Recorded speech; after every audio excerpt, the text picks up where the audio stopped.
Hello everyone, আসসালামু আলাইকুম। কি খবর তোমাদের সবার? আশা করি তোমরা সবাই অনেক ভালো আছো। তো আজকে আমাদের এসএসসি 26 এর টেস্ট প্রিপারেশন ও রিকভারি কোর্সের কেমিস্ট্রির প্রথম ক্লাস। এই ক্লাসটা হচ্ছে আমাদের কেমিস্ট্রির তৃতীয় অধ্যায় পদার্থবিজ্ঞান চ্যাপ্টারটির উপর।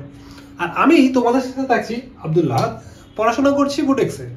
আচ্ছা, কেমিস্ট্রি সাবজেক্টটা কিন্তু অত কঠিন না যতটা কঠিন স্টুডেন্টরা মনে করে, যদি আমাদের বেসিকটা ক্লিয়ার থাকে। ঠিক আছে, তো এই ক্লাসে আমরা এমন কিছু বেসিক পড়বো যেগুলো এক্সামে কিন্তু ডিরেক্ট আসবে না, কিন্তু এগুলো ছাড়া তুমি কিন্তু এক্সামে অ্যান্সার করতে পারবে না। ঠিক আছে, তোমাদের সঙ্গে আমার প্রতি অনুরোধ রইল যে ক্লাসটি মনোযোগ দিয়ে করবে আর প্রতিটি লাইন নোট ডাউন করবে। ঠিক আছে, তো খাতা কলম নিয়ে বসো, একটু চিল মোডে থাকো। আমরা কিন্তু টি-20 খেলবো, আমরা ওডিআই খেলবো। আমরা একটু আস্তে আস্তে খেলবো, বেসিক ডেভেলপমেন্ট করবো, একদম প্রো লেভেলে চলে যাবো। ঠিক আছে, আমাদের টি-20 খেলার দরকার নেই, আমরা ওডিআই খেলবো। চলো শুরু করি। তো দেখো, আজকে যা যা পড়ানো হবে, ঠিক আছে, সবগুলো টপিক আমরা এক নজরে দেখে নিই। ঠিক আছে, এখানে কিন্তু আমি অনেকগুলো টপিক লিখি নেই যেগুলো আমি পড়াবো, এখানে লেখা নাই। ওগুলো কাদের জন্য? যারা সম্পূর্ণ ক্লাস করবে তার জন্য সারপ্রাইজ রইলো। ঠিক আছে, এখন দেখো, এখন অনেকে আসো যে এই টপিকগুলো চিনো, এদের সম্পর্কে জানো। তোমাদের কি হবে, তোমরা এই যদি ক্লাসটি করো তাহলে এগুলো সম্পর্কে একটু ক্লিয়ার ধারণা হয়ে যাবে, একদম ক্লিয়ার ধারণা। ঠিক আছে, আর যারা এগুলো সম্পর্কে জানো না, কিছুই জানো না, তোমরা জাস্ট চিল থাকো, চিল থাকো, ব্যস্ত থাকো, খাতা কলম নিয়ে বসো, নোট ডাউন করো, যা বলি ফলো করো। এরপরে ক্লাসের পরে দেখো তোমার কোনো কোশ্চেন থাকে কিনা। তো চলো শুরু করি আমরা।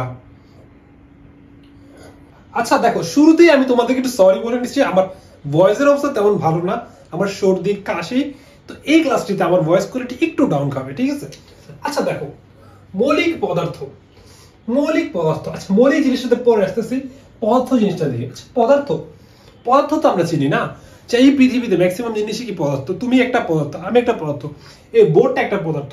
তো পৃথিবীতে ম্যাক্সিমাম জিনিসই কিন্তু আমরা আশেপাশে যা দেখতেছি সবগুলো কিন্তু পদার্থের আন্ডারে পড়তেছে।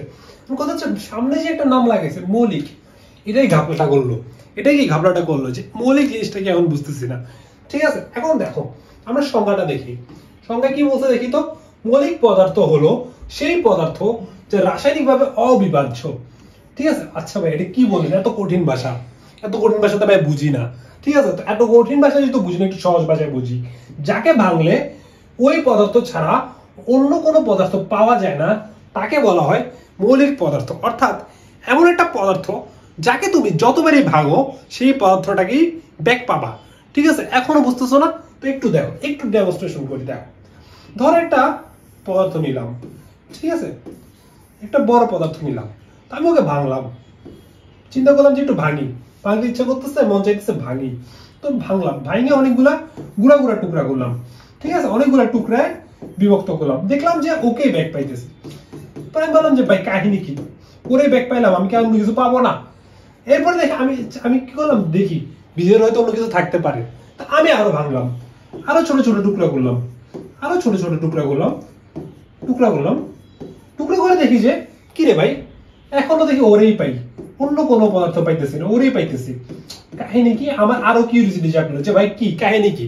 তখন আমি এটা আরো ছোট ছোট করি, আরো ছোট ছোট করার পরে দেখি যে ওরেই ব্যাক পাইতেছি।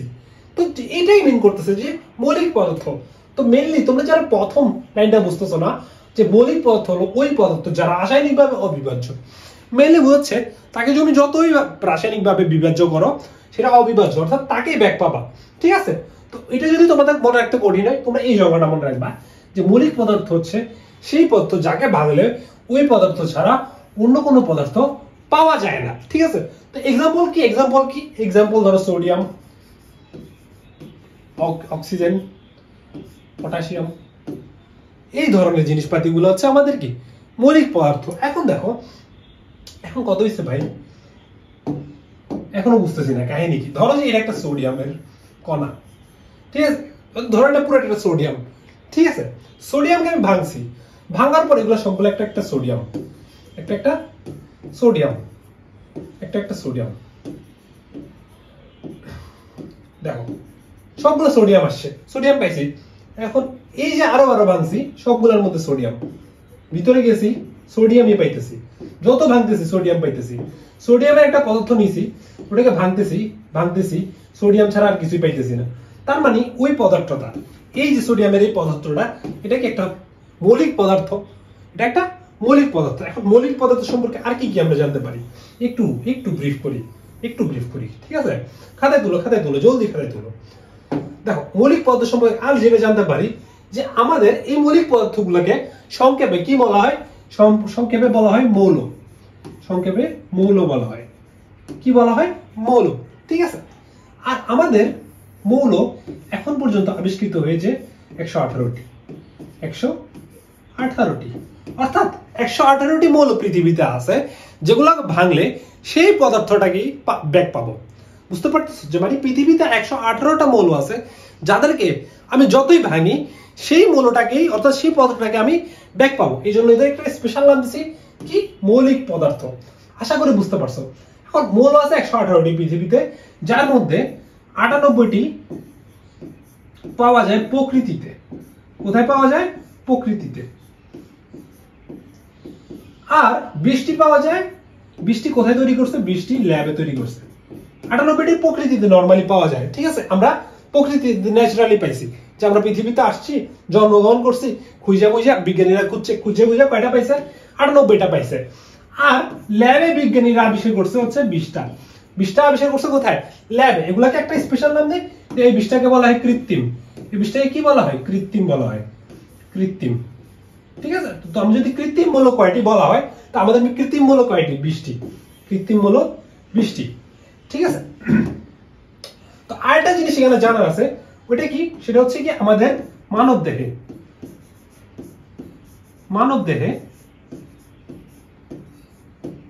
26টি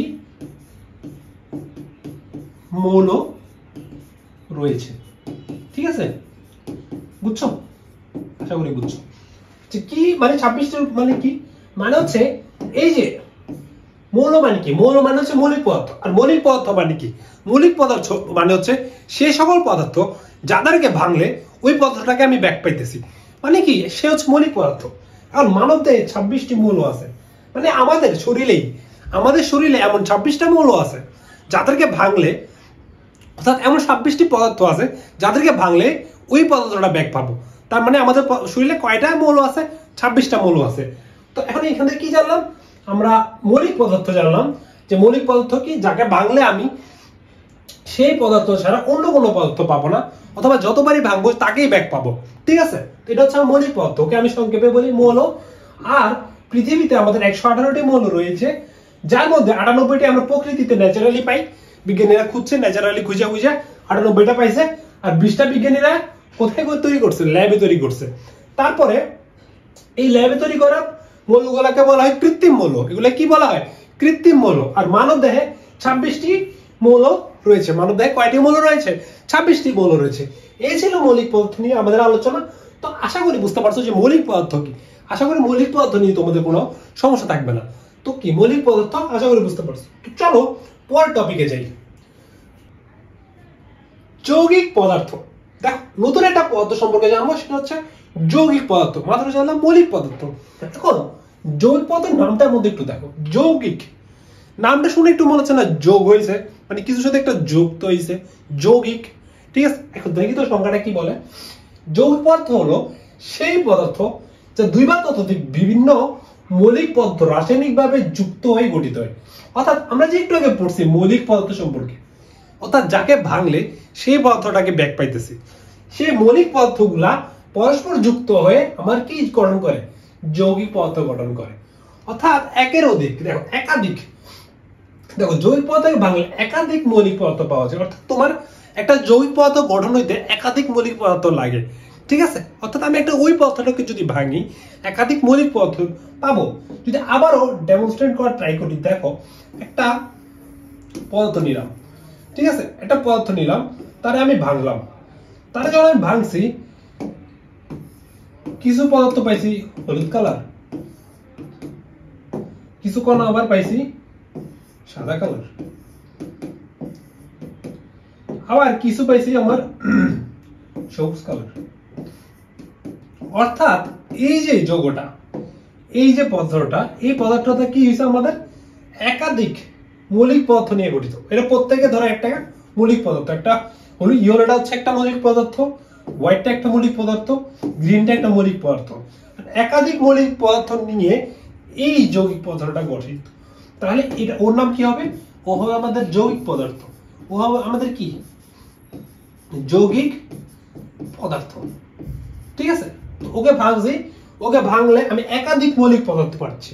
ও একটা মৌলিক পদার্থ, হোয়াইটটা একটা মৌলিক পদার্থ, গ্রিনটা একটা মৌলিক পদার্থ। তো তা একটা যৌগে ভাঙলে একাধিক মৌলিক পদার্থ পাইতেছি, তার মানে আমার এই বড় পদার্থটা একটা কি যৌগিক পদার্থ। আশা করি বুঝতে পারছো। এখন আমি যদি বলি এক্সাম্পল কি, আমি এক্সাম্পল যদি নেই, এক্সাম্পল হচ্ছে আমাদের ধরো H2O, NH3, H2SO4। তো দেখো এখানে আমি এখন যদি NH3 কে ভাঙি, NH3 কে ভাঙি, NH3 কে ভাঙলে কি পাবো, একটা N পাবো, অর্থাৎ একটা নাইট্রোজেন পাবো, তিনটা হাইড্রোজেন পাবো। যেখানে নাইট্রোজেন নিজে একটা মৌলিক পদার্থ, হাইড্রোজেন নিজে একটা মৌলিক পদার্থ, অর্থাৎ এই অ্যামোনিয়া NH3 দুইটা মৌলিক পদার্থ নিয়ে গঠিত। বুঝতে পারছো? একটা হচ্ছে নাইট্রোজেন আর একটা হচ্ছে আমাদের কি হাইড্রোজেন। আশা করি বুঝতে পারছো। সেম ভাবে আমাদের H2SO4 এর ক্ষেত্রে H2SO4 গঠিত হইতে আমার তিনটা মৌলিক পদার্থ লাগছে। কয়টা মৌলিক পদার্থ লাগছে? তিনটা মৌলিক পদার্থ লাগছে। এই জিনিসটা আশা করি বুঝতে পারছো। এখন দেখো আমরা একটা ডাটা কালেক্ট করব যে যৌগিক পদার্থ অথবা যৌগ, এগুলোকে আবার যৌগ বলতে পারি, যৌগিক পদার্থ সমূহ, যৌগ কি বলতে পারি, যৌগ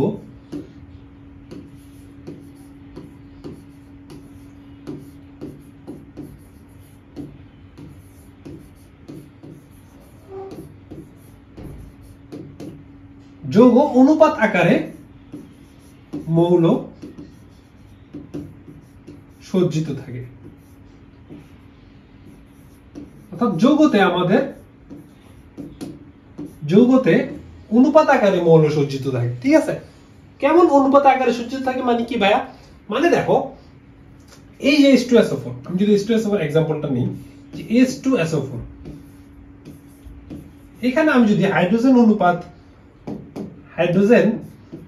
অনুপাত সালফার অনুপাত অক্সিজেন নেই, তাহলে আমার অনুপাত কি আসে? 2:1:4। অর্থাৎ দুইটা হাইড্রোজেন, একটা সালফার আর চারটা অক্সিজেন মিলে আমাদের H2SO4 যৌগটা গঠিত হয়। তো এখানে হাইড্রোজেন, সালফার, অক্সিজেন মৌলগুলার কিভাবে আছে? অনুপাত আকারে আছে। যেখানে দুইটা হাইড্রোজেন লাগবে, একটা সালফার লাগবে আর চারটা অক্সিজেন লাগবে আমার H2SO4 গঠিত হইতে। অর্থাৎ যৌগতে কি অনুপাত আকারে মৌলগুলো কি থাকে? সজ্জিত থাকে। ঠিক আছে, এরপরে একটা যেটা জানার বিষয় সেটা হচ্ছে কি আমাদের যৌগের ধর্ম। যৌগের ধর্ম,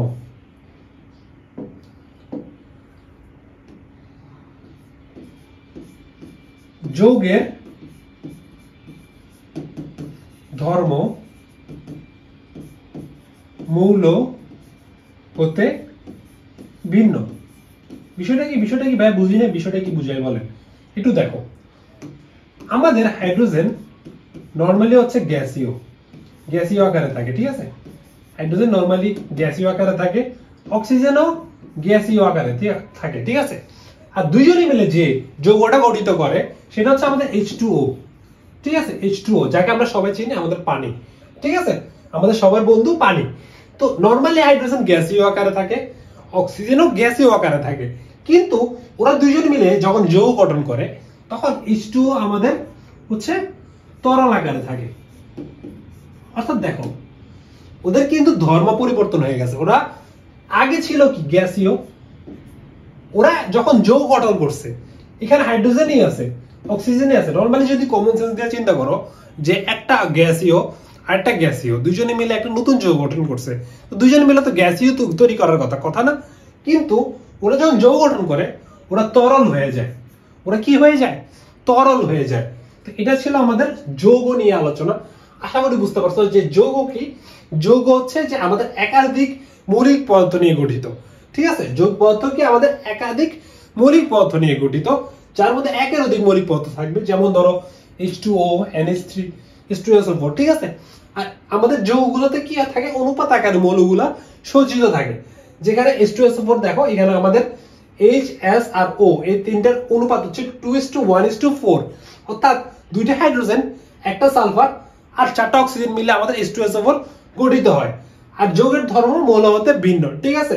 যে আমাদের হাইড্রোজেন আর অক্সিজেন নরমালি গ্যাসীয় আকারে থাকে, কিন্তু তারা দুজনে মিলে যে যৌগটা গঠিত করে, যে আমাদের H2O পানি, সেটা কি হয়ে যায়? তরল আকারে হয়ে যায়, ঠিক আছে? আশা করি বুঝতে পারছো যৌগ নিয়ে আমাদের এই আলোচনা। তো পরের টপিকে যাই। আচ্ছা দেখো, পরমাণু। পরমাণু হলো কি? পরমাণু কি? এখানে আইসক্রিম আছে।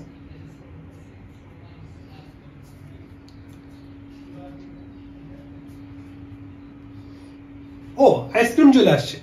অনেক গরম পড়তেছে, আমরা এখন আইসক্রিম খাবো, শরীর ঠান্ডা করবো, ঠিক আছে? আচ্ছা, আইসক্রিম ব্যাপার পরে আসতেছি। এখন দেখো, পরমাণু। পরমাণু হলো মৌলিক পদার্থের ক্ষুদ্রতম কণা। এতটুকু পর্যন্ত স্টুডেন্টরা মনে রাখে।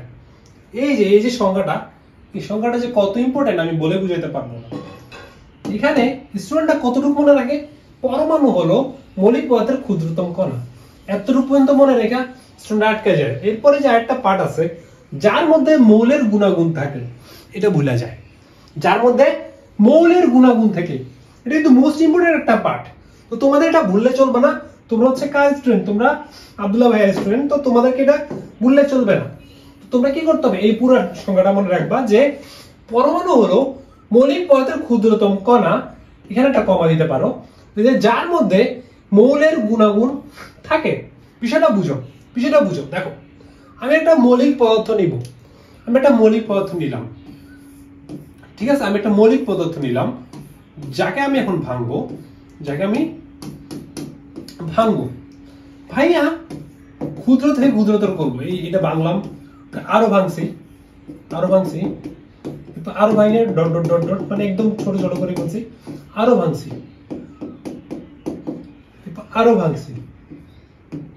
যেটা তুমি এখন হয়তো দেখতেছো না, হয়তো একটু করে দেখতেছো। আমি যদি আমার পেনের আরো ছোট করি, দেখবাও না, ঠিক আছে? এই অবস্থা কাহিনী। তো এটা হচ্ছে আমরা একটা পদার্থকে ভাঙতে একদম স্মলেস্টটা বের করছি, একদম স্মলেস্ট। ওই যে স্মলেস্ট, যেটা আমরা খালি চোখে দেখবো না। আমরা কিসে দেখবো? এটা হয়তো কোনো অনুবীক্ষণ যন্ত্র দিয়ে দেখতে পাবো, আমরা খালি চোখে এটা দেখতেও পাবো না। ওই কণাটা আমরা খালি চোখে দেখতেও পাবো না। ওই স্মলেস্ট কণাটার নাম দিছে আমরা পরমাণু। বিষয়টা বুঝছো? আমরা ভাঙতে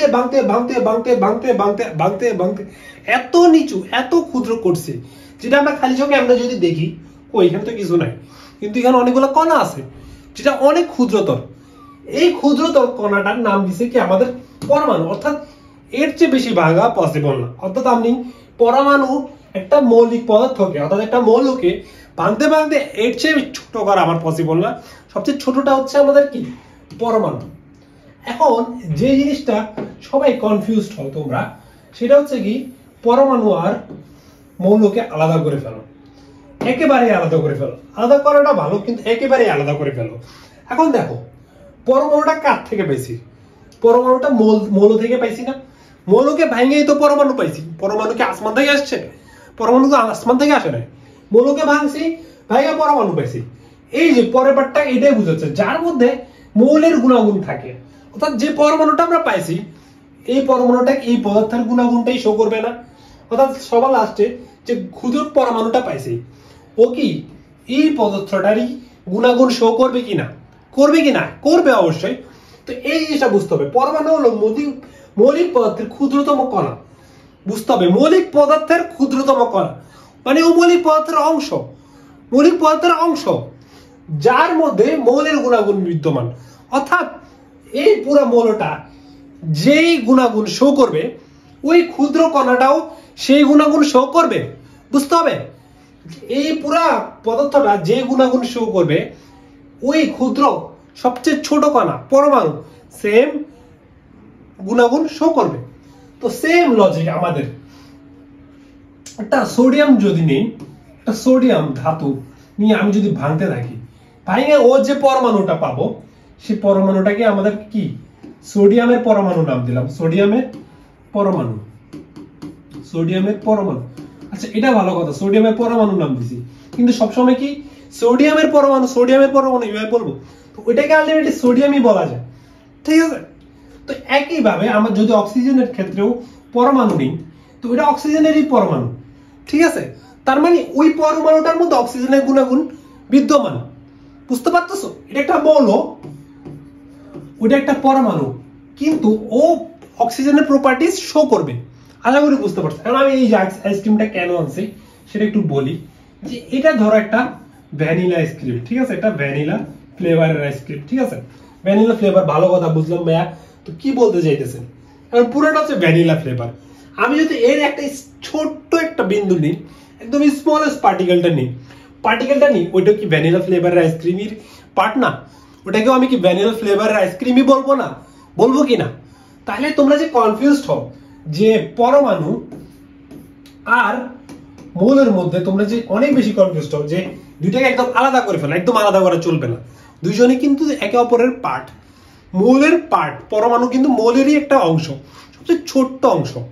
তাহলে আমাদের কি সোডিয়ামের পরমাণু বললে যে সোডিয়াম মিন করা, এই জিনিসটাতে কিন্তু কনফিউজড হওয়া আমাদের চলবে না। আশা করি বুঝতে পারছো, ঠিক আছে? এখন আমরা দেখবো যে আমাদের পরমাণু কি দিয়ে গঠিত, ঠিক আছে? পরমাণু আমাদের, দেখো পরমাণু, গলার অবস্থা বেশি বাজে অবস্থা, একদম বাজে অবস্থা। দেখো পরমাণু আমাদের তিনটা জিনিস নিয়ে গঠিত। একটা হচ্ছে প্রোটন, একটা হচ্ছে ইলেকট্রন,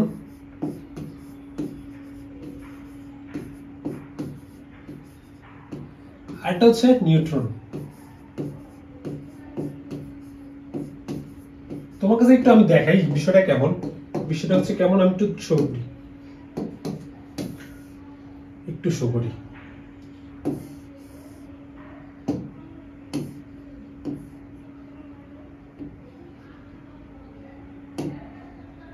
দেখো এই যে কেন্দ্রে হচ্ছে আমাদের প্রোটন আর নিউট্রন থাকে, ঠিক আছে? প্রোটন আর নিউট্রন কেন্দ্রে থাকে। এটা হচ্ছে একটা পরমাণু, এটা একটা পরমাণু, ধরো যে এটা একটা পরমাণু, এটা একটা পরমাণু। ওই যে আমরা একটা ক্ষুদ্র পার্টিকেল নিয়েছিলাম না, আমাদের একদম ক্ষুদ্র যে পার্টিকেলটা নিয়েছিলাম সেটা একটা, ধরো যে এটা আমি একটু জুম করছি, ঠিক আছে? ওই যে একটা ক্ষুদ্র পার্টিকেল, এই ক্ষুদ্র পার্টিকেলটাকে আমি একটু জুম করছি আমরা, বা হচ্ছে কি আমাদের ইয়াতে দেখছি, কি বলে, অনুবীক্ষণ যন্ত্রতে আমরা দেখলাম যে মাঝখানে কেন্দ্রে, ওই পরমাণুর কেন্দ্রে হচ্ছে প্রোটন আর নিউট্রন থাকে, আর কেন্দ্রের চারিদিকে হচ্ছে ইলেকট্রন ঘুরতে থাকে। কেন্দ্রের চারিদিকে কি ঘুরতে থাকে?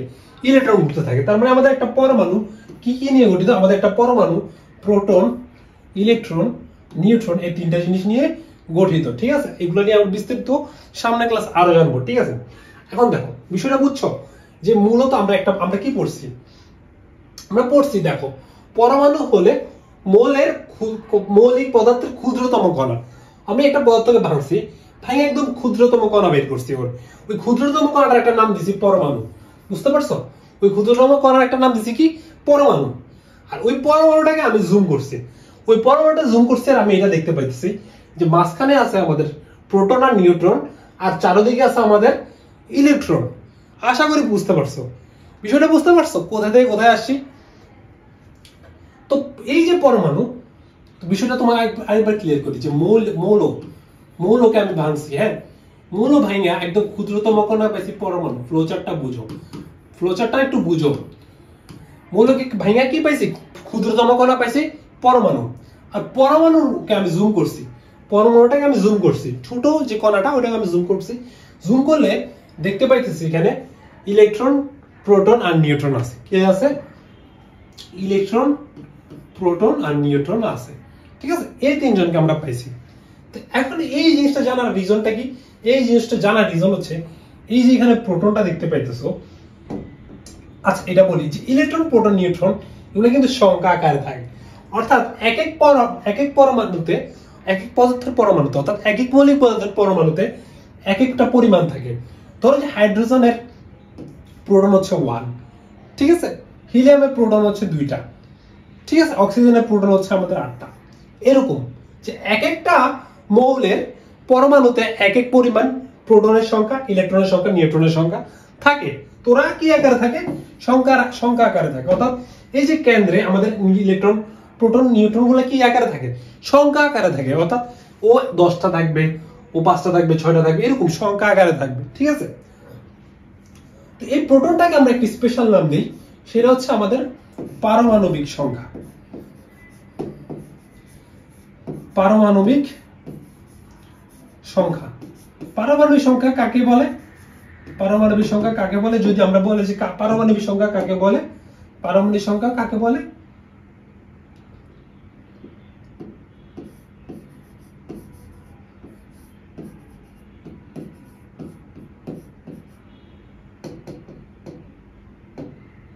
মৌলের পরমাণুতে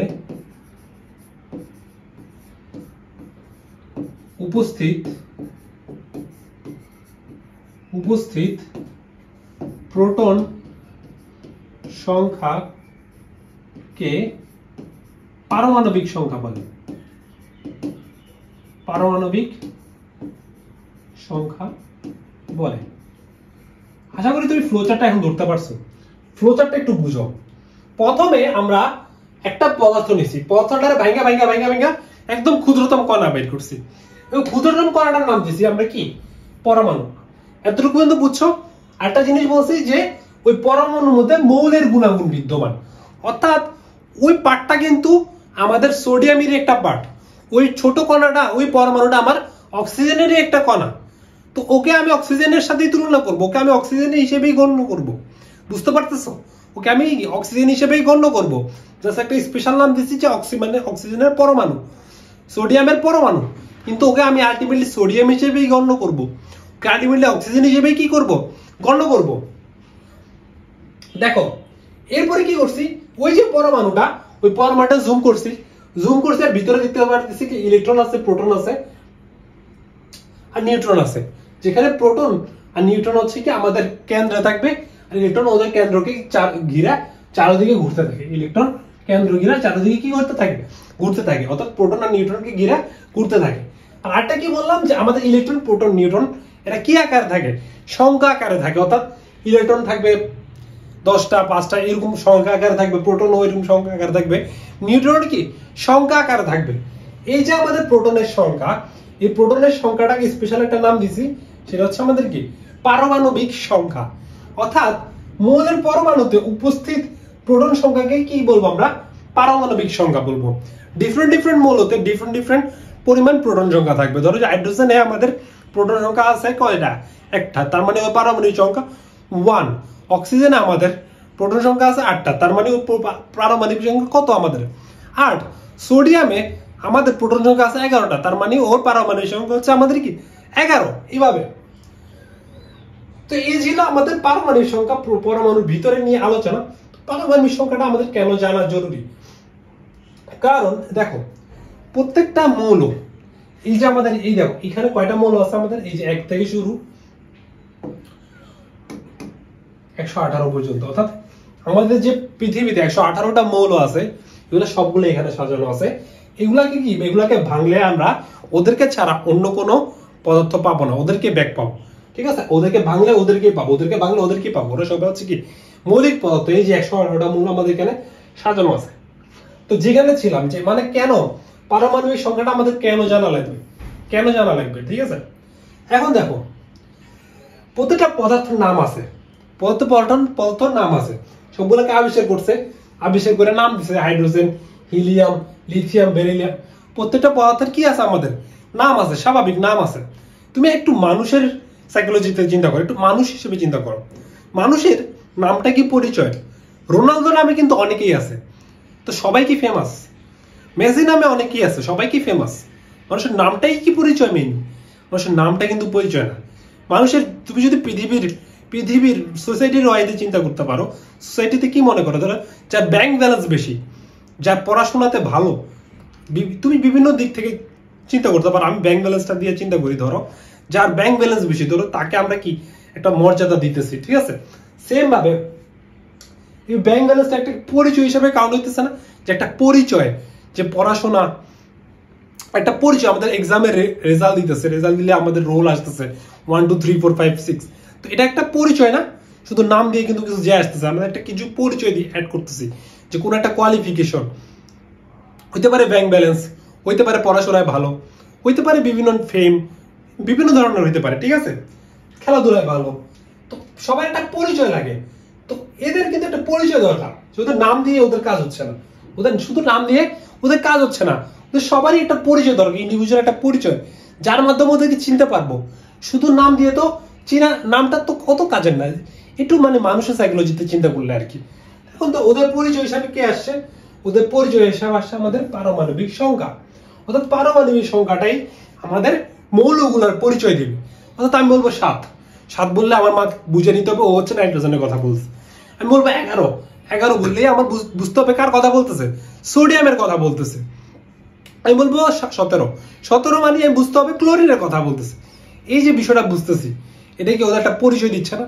17 জিনিসটা কার পরিচয় দিচ্ছে? পারমাণবিক সংখ্যা 17 কার পরিচয় দিচ্ছে? ক্লোরিনের পরিচয় দিচ্ছে। তার মানে আমাদের মৌলগুলোর একটা পরিচয় হচ্ছে কি? আমাদের পারমাণবিক সংখ্যা। পারমাণবিক সংখ্যা কি? আমাদের মৌলগুলোর একটা পরিচয়। দেখো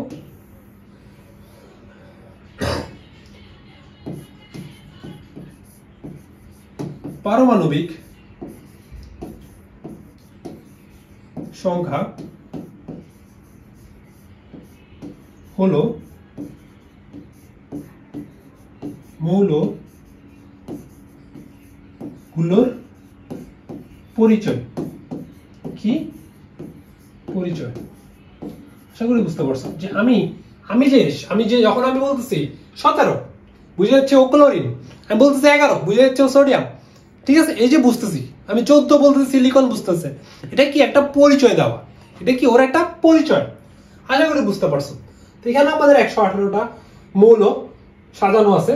তো এখানের মধ্যে আমাদের সবগুলো আপাতত অ্যাসিসি লেভেলে লাগে না, সরি। তো এখানে আমাদের অ্যাসিসি লেভেলে কোনগুলো লাগে? অ্যাসিসি লেভেলে আমাদের অ্যাটলিস্ট 1 থেকে 20 তো লাগবেই। 1 থেকে 30 জেনে রাখা আমি মনে করি বেস্ট।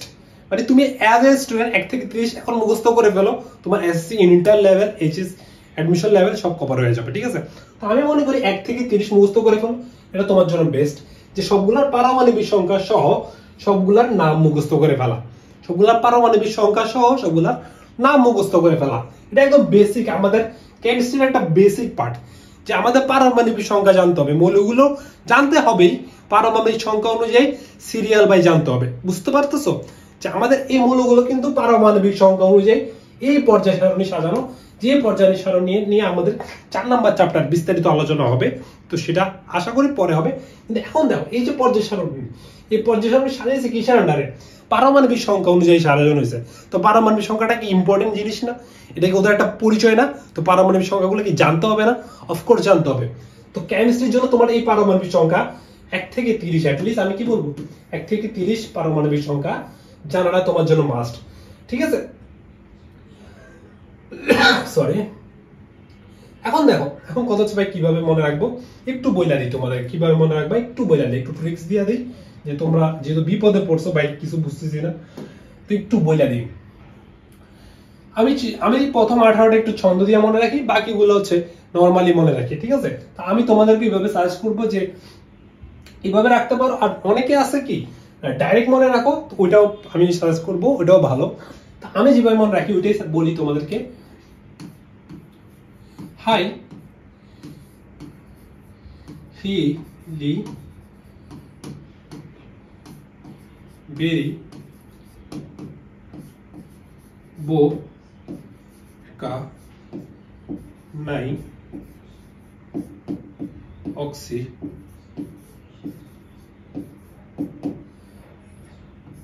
ফ্লো নি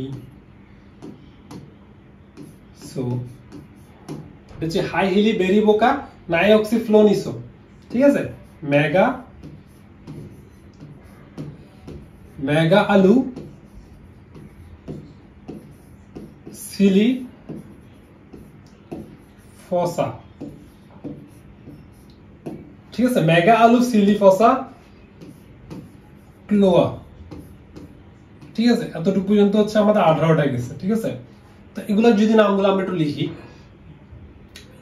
হাই হচ্ছে হাইড্রোজেন, হাইড্রোজেনের পারমাণবিক সংখ্যা হচ্ছে 1, ঠিক আছে? হাইড্রোজেনের পারমাণবিক সংখ্যা মনে রাখতে হবে, ঠিক আছে? হাইড্রোজেনের পারমাণবিক সংখ্যা হচ্ছে 1, আর হাইড্রোজেন, হিলিয়ামের পারমাণবিক সংখ্যা হচ্ছে 2, লিথিয়ামের পারমাণবিক সংখ্যা হচ্ছে 3, বেরি দিয়ে বেরিলিয়াম, বেরিলিয়ামের পারমাণবিক সংখ্যা হচ্ছে 4, বো দিয়ে বোরন, বোরনের পারমাণবিক সংখ্যা হচ্ছে 5, কার্বন 6, নাই দিয়ে নাইট্রোজেন, কার্বন, এটা নাই দিয়ে নাইট্রোজেন, নাইট্রোজেনের পারমাণবিক সংখ্যা হচ্ছে 7, অক্সিজেনের পারমাণবিক সংখ্যা 8, ফ্লোরিনের পারমাণবিক সংখ্যা হচ্ছে 9, আর নিয়ন, নি দিয়ে নিয়ন, নিয়নের পারমাণবিক সংখ্যা হচ্ছে 10, আর সোডিয়াম, সোডিয়ামের পারমাণবিক সংখ্যা হচ্ছে 11, ম্যাগনেসিয়াম, ম্যাগনেসিয়ামের পারমাণবিক সংখ্যা হচ্ছে 12, অ্যালুমিনিয়াম, অ্যালুমিনিয়ামের পারমাণবিক সংখ্যা হচ্ছে 13, সিলিকন, সিলিকনের পারমাণবিক সংখ্যা হচ্ছে 14, ফসফরাস, ফসফরের পারমাণবিক হচ্ছে 15, সালফার, সালফারের পারমাণবিক সংখ্যা হচ্ছে 16, ক্লোরিন, ক্লোরিন আছে ক্লোরিন, ক্লোরিনের পারমাণবিক সংখ্যা হচ্ছে 17, আর্গন, আর্গন, আর্গনের পারমাণবিক সংখ্যা হচ্ছে 18। এটা হচ্ছে ছন্দটা যে হাই হিলি বেরি বোকা নাই অক্সি ফ্লোনিসো মেগা আলু সিলিফসা ক্লোয়া। হাই হিলি বেরি বোকা মানে হাই হিলি বেরি বোকা নাই অক্সি ফ্লোনিসো মেগা আলু সিলিফসা ক্লোয়া, ক্লোয়া। ঠিক আছে, এটা হচ্ছে আমাদের ছন্দটা। ঠিক আছে, এখন আমি বাকিগুলো মনে রাখার ট্রাই করবো। ঠিক আছে, যে আমাদের এরপরে ধরো যে 19 পটাশিয়াম, 20 ক্যালসিয়াম, 21 স্ক্যান্ডিয়াম, 22 টাইটানিয়াম, 23 ভ্যানেডিয়াম, ঠিক আছে, 24 chromium, 25 manganese, 26 iron, 27 nickel, 28 cobalt, 29 copper, 30 zinc. ঠিক আছে, এইভাবে অনেকে এইভাবে মুখস্থ করো, 1 hydrogen 1 helium, sorry 1 hydrogen 2 helium 3 lithium 4 beryllium 5 boron. এটা আমি বেস্ট বলবো, এইভাবে মুখস্থ করাটা বেস্ট।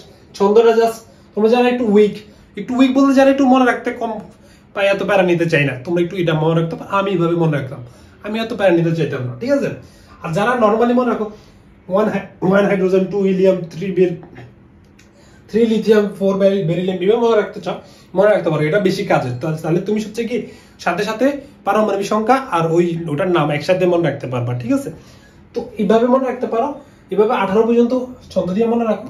বাকিটুক তুমি এইভাবে মানে ওইগুলো প্র্যাকটিস করতে করতে হাতে চলে আসে। যে 19 নম্বর হচ্ছে পটাশিয়াম, 20 হচ্ছে calcium, 21 scandium, titanium, vanadium, chromium, manganese, ferrous, nickel, cobalt, copper, zinc কিভাবে মুখস্থ হয়ে যায়। ঠিক আছে, প্র্যাকটিস করতে করতে তোমারও মুখস্থ হয়ে যাবে।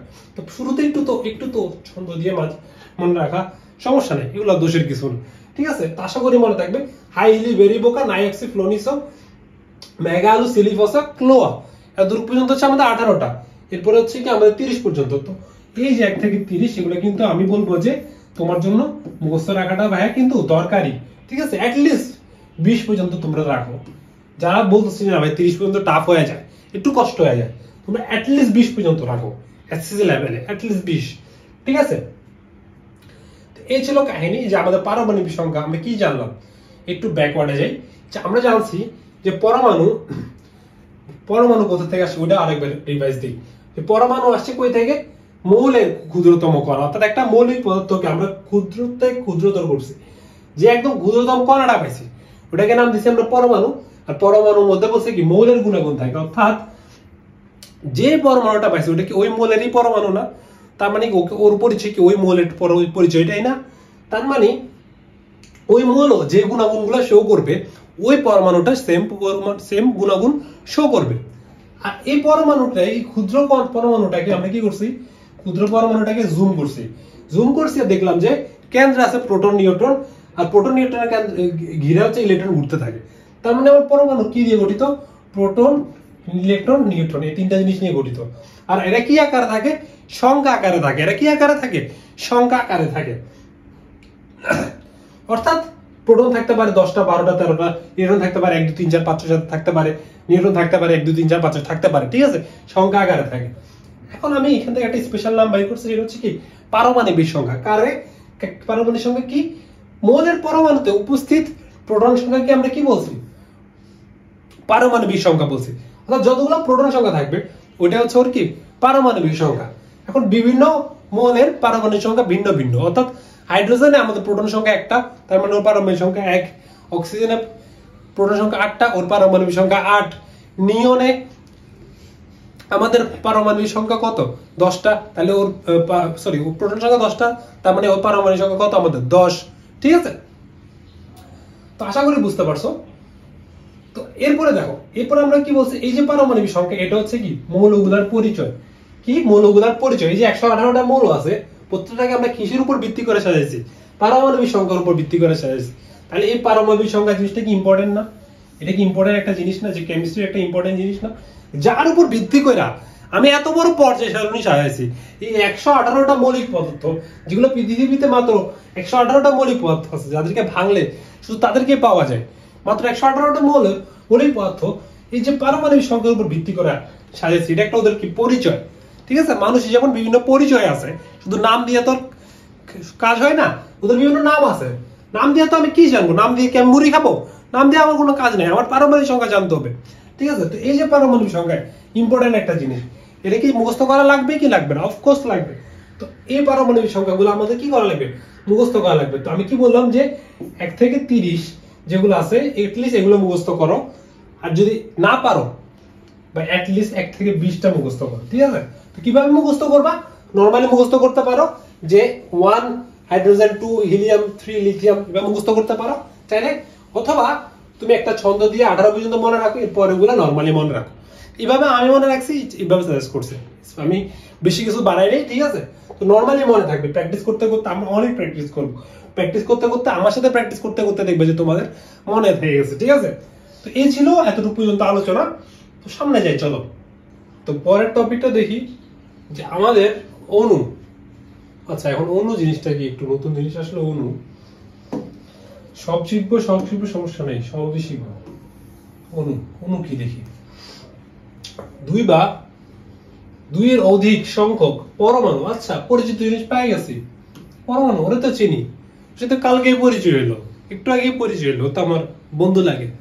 পরমাণু 2 বা 2 এর অধিক সংখ্যক পরমাণু পরস্পরের সাথে রাসায়নিক বন্ধনের মাধ্যমে যুক্ত হয়ে, এত কিছু বুঝি না। আচ্ছা ঠিক আছে, যুক্ত হয়েছে, রাসায়নিক বন্ধন বা যেটা হোক, এটা পরে পড়বো ভাই, আমরা এটা এত কিছু বোঝার দরকার নেই। আমরা এটা বুঝি যে পরস্পরের সাথে যুক্ত হয়ে থাকলে তাকে অণু বলে। ঠিক আছে, এখন কি বলছে, 2 বা 2 এর অধিক সংখ্যক পরমাণু। এখন আমরা কি জানছি পরমাণু কারা, যে আমাদের নাইট্রোজেন, হাইড্রোজেন, অক্সিজেন, ফ্লোরিন, এগুলো সবগুলা কি আমাদের পরমাণুর আন্ডারে পড়তেছে। সবাই কি একটা মৌলের সবচেয়ে ছোট পার্টিকেল, তো তাকে আমরা কি বলতেছি, পরমাণু বলতেছি। ঠিক আছে, তো তারা হচ্ছে কি 2 বা 2 এর অধিক সংখ্যক পরমাণু পরস্পর যুক্ত করছে, 2 এর অধিক। আচ্ছা ভাইয়া, আমি যদি একটা কাজ করি, যেহেতু বলছে 2 বা 2 এর অধিক, অর্থাৎ 2, আমি এই হাইড্রোজেনের সাথে কি করি, 2টা হাইড্রোজেন, একটা হাইড্রোজেন প্লাস আরেকটা হাইড্রোজেন অ্যাড কইরা একটা H2 তৈরি করি। এটা কি হবে, এটা তৈরি করলাম, এটা একটা কি হইলো দেখি তো, বিজ্ঞানীরা কইরা দেখলো বা তুমি কইরা দেখলো, এটা কি হইলো, এই যে একটা জিনিস তৈরি করলা, এটাই হচ্ছে আমাদের কি একটা অণু। এটা কি আমাদের অণু। সেম ভাবে চিন্তা করলো, আচ্ছা এটা করলেন, তাহলে আমি একটা জিনিস করি, আমি তোমাদেরকে বলবো যে তোমরা সবাই যারা ক্লাসটা করতেছো, সবাই যার যার পরিচয় কমেন্টে দিবা। তুমি কোন স্কুল থেকে পড়তেছো, তোমাদের হোম টাউন কোথায়, আর তোমার নাম, পরিচয়টা দিবা। তাহলে তোমাদের সাথে আমার পরিচয়টা হলো। ঠিক আছে, তাহলে তোমাদের সাথে আমার একটা বন্ডিংটা বাড়লো। ঠিক আছে, এরপর দেখো, ও চিন্তা করলো যে নাইট্রোজেন আর হাইড্রোজেন ওদেরকে মিক্স করলাম, নাইট্রোজেন আর হাইড্রোজেন মিক্স করে এটা তৈরি করলাম, যেটা হবে আমাদেরকে NH3 অ্যামোনিয়া। এটা কি, এটাও একটা অণু। তার মানে 2 বা 2 এর অধিক, অর্থাৎ 2 এর অধিক হইলেই, অর্থাৎ 2 বা 2 এর অধিক, অর্থাৎ 1 এর অধিক, মানে 2 বা 2 এর অধিক যে পরমাণু পরস্পর যুক্ত হয়ে যেটা গঠন করবে, নতুন একটা জিনিস গঠন করবো, এটা নতুন নাম দেওয়া দরকার।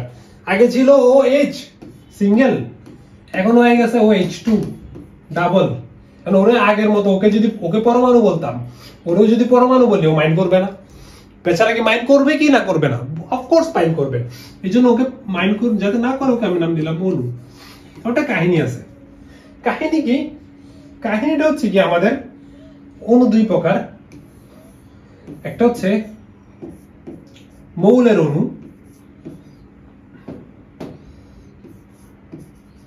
মৌলের অণু, এটা হচ্ছে আমাদের যৌগের অণু, যৌগের অণু। এখন ভাই মৌলের অণু কি যৌগের অণু কি একটু ভাই যদি বুঝায় বলেন তাহলে আমাদের জন্য ভালো হতো, কারণ তোমাদের জন্য যদি ভালো হয় সেটাই আমি করব নাকি করব না, অফকোর্স করব। এখন দেখো মৌলের অণু জিনিসটা কি? মৌলের অণু হচ্ছে কি যেগুলা যেসব অণু গঠনে শুধুমাত্র একটা মৌলই ইউজ করে, অর্থাৎ একই মৌল ইউজ করে যে অণুটা গঠিত হবে তাদেরকে আমি বলি কি বলবো? মৌলের অণু বলবো, ঠিক আছে? যেমন কি? যেমন হচ্ছে ধরো হাইড্রোজেন দিয়ে আমি গঠন করলাম অণু, শুধু হাইড্রোজেন, দুইটাই কি আমাদের হাইড্রোজেন। শুধু অক্সিজেন দিয়ে আমি অণু গঠন করলাম, শুধু নাইট্রোজেন দিয়ে আমি অণু গঠন করলাম, ঠিক আছে? তো এগুলো হচ্ছে মৌলের অণু। এই যে আমি কি বলছি, এক বা একাধিক সরি দুই বা দুইয়ের অধিক সংখ্যক পরমাণু, এখানে দুইটা করে পরমাণু আছে, দুইটাই কি একই মৌলের, একটা হাইড্রোজেনের, এখানে দুইটাই হাইড্রোজেনের, এখানে দুইটাই অক্সিজেনের, এখানে দুইটাই নাইট্রোজেনের, ঠিক আছে? তো একই মৌলের ও পরমাণু নিয়ে অণুটা গঠিত হয়েছে, তাহলে ওরা হবে কি মৌলের অণু। যৌগের অণুটা কি?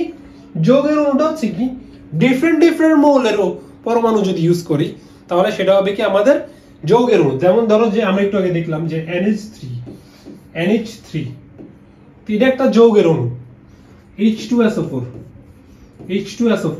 এটা একটা আমাদের যৌগের অণু। এখানে দেখো এখানে নাইট্রোজেন ইউজ করছি, হাইড্রোজেন ইউজ করছি, সালফার ইউজ করছি, অক্সিজেন ইউজ করছি, ডিফারেন্ট মৌলের পরমাণু ইউজ করছি নাকি করছি না?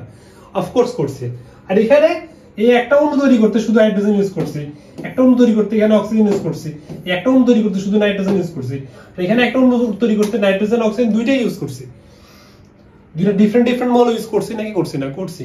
তার মানে এটা হচ্ছে যৌগের অণু। তো দুটো ডিফারেন্ট মৌলের অণু ইউজ করা, ভুল বলতেছি, দুটো ডিফারেন্ট মৌলের পরমাণু ইউজ করা যেটা তৈরি করব সেটা হচ্ছে যৌগের অণু। আর দুটার একই মৌলের পরমাণু ইউজ করে যে অণুটা গঠন করব সেটা হচ্ছে মৌলের অণু। আশা করি বুঝতে পারছো যে অণু জিনিসটা কি দুই বা দুইয়ের অধিক সংখ্যক পরমাণু একটু আগে পড়ছি যে আমাদের মৌলের ক্ষুদ্রতম কণাকে আমরা কি বলি? পরমাণু বলি। কারণ পরমাণু কারা কারা? এই যে নাইট্রোজেন, অক্সিজেন, হাইড্রোজেন, ফ্লোরিন, এরকম র্যান্ডম যতগুলো আছে 118টা আমাদের কি আছে পরমাণু আছে। এই যে পরমাণুগুলা, এই পরমাণুগুলা পরস্পর যুক্ত হয়ে কি গঠন করে? অণু গঠন করে। পরস্পর যুক্ত হচ্ছে, হাইড্রোজেন যুক্ত হয়ে হাইড্রোজেন গ্যাস তৈরি করছে, নাইট্রোজেন আর অ্যামোনিয়া যুক্ত হয়ে অ্যামোনিয়া গ্যাস তৈরি করছে। এই যে ওরা তৈরি করছে প্রত্যেকে কি একটা অণু, যে হাইড্রোজেন যুক্ত হয়েছে, দুইটা পরমাণু যুক্ত হয়েছে, একটা পরমাণু দুইটা পরমাণু যুক্ত হয়ে আমাদের কি অণু গঠন করছে। নাইট্রোজেন একটা, তিনটা হাইড্রোজেন যুক্ত হয়ে আমার কি গঠন করছে? NH3 গঠন করছে। এটা একটা অণু। আর আমি কি বলছি? অণু দুই প্রকার, একটা হচ্ছে মৌলের অণু, একটা হচ্ছে যৌগের অণু। যখন একই মৌলের পরমাণু ইউজ করব সেটা হচ্ছে মৌলের অণু। কারণ ডিফারেন্ট মৌলের পরমাণু ইউজ করে অণু গঠন করব তখন হবে কি আমাদের যৌগের অণু। আশা করি বুঝতে পারছো? ক্লিয়ার, একদম ক্লিয়ার। ছোট্ট একটা সিম্পল জিনিস একটু ভালো করে বুঝাইলাম। এরপর দেখো প্রতীক জিনিসটা নিয়ে তেমন বলার কিছু নেই, যে এটা একদম বেসিক একটা জিনিস, বই আসলে আমি বলতেছি যে প্রতীক এখন ডিফারেন্ট নাম রিজন বলতেছে যে একই লেটার দিয়ে যদি শুরু হয় অনেকগুলা তাহলে প্রথমটার ক্ষেত্রে শুধু প্রথম লেটার নিব, বাকিগুলার ক্ষেত্রে হচ্ছে পরে যে কোনো একটা ছোট লেটার নিব, সেটা ছোট হাতে লিখতে হবে, একদম বুকি চুকি কথাবার্তা। এখানে যেটা একটু দেখতে পারো সেটা হচ্ছে এই টেবিলটা, যে আমাদের ল্যাটিন নামগুলো মাঝে মধ্যে এমসিকিউতে দিলেও দিতে পারে, ডিপেন্ড করে স্যারের মুডের উপর। সবগুলো দেখা দরকার নেই, কিছু আছে একটু দেখে রাখবা, গ্রাফ চোখ বলে রাখবা যে ল্যাটিন নামগুলো যদি এমসিকিউতে দেয় যাতে পারো, ঠিক আছে? এমসিকিউর জন্য একটু দেখে রাখি। এরপর দেখো, আচ্ছা দেখি এখন এই যে একটা জিনিস ক্যালসিয়াম অক্সাইড, কি জিনিস ভাই? এগুলা সংকেত লিখার নিয়ম।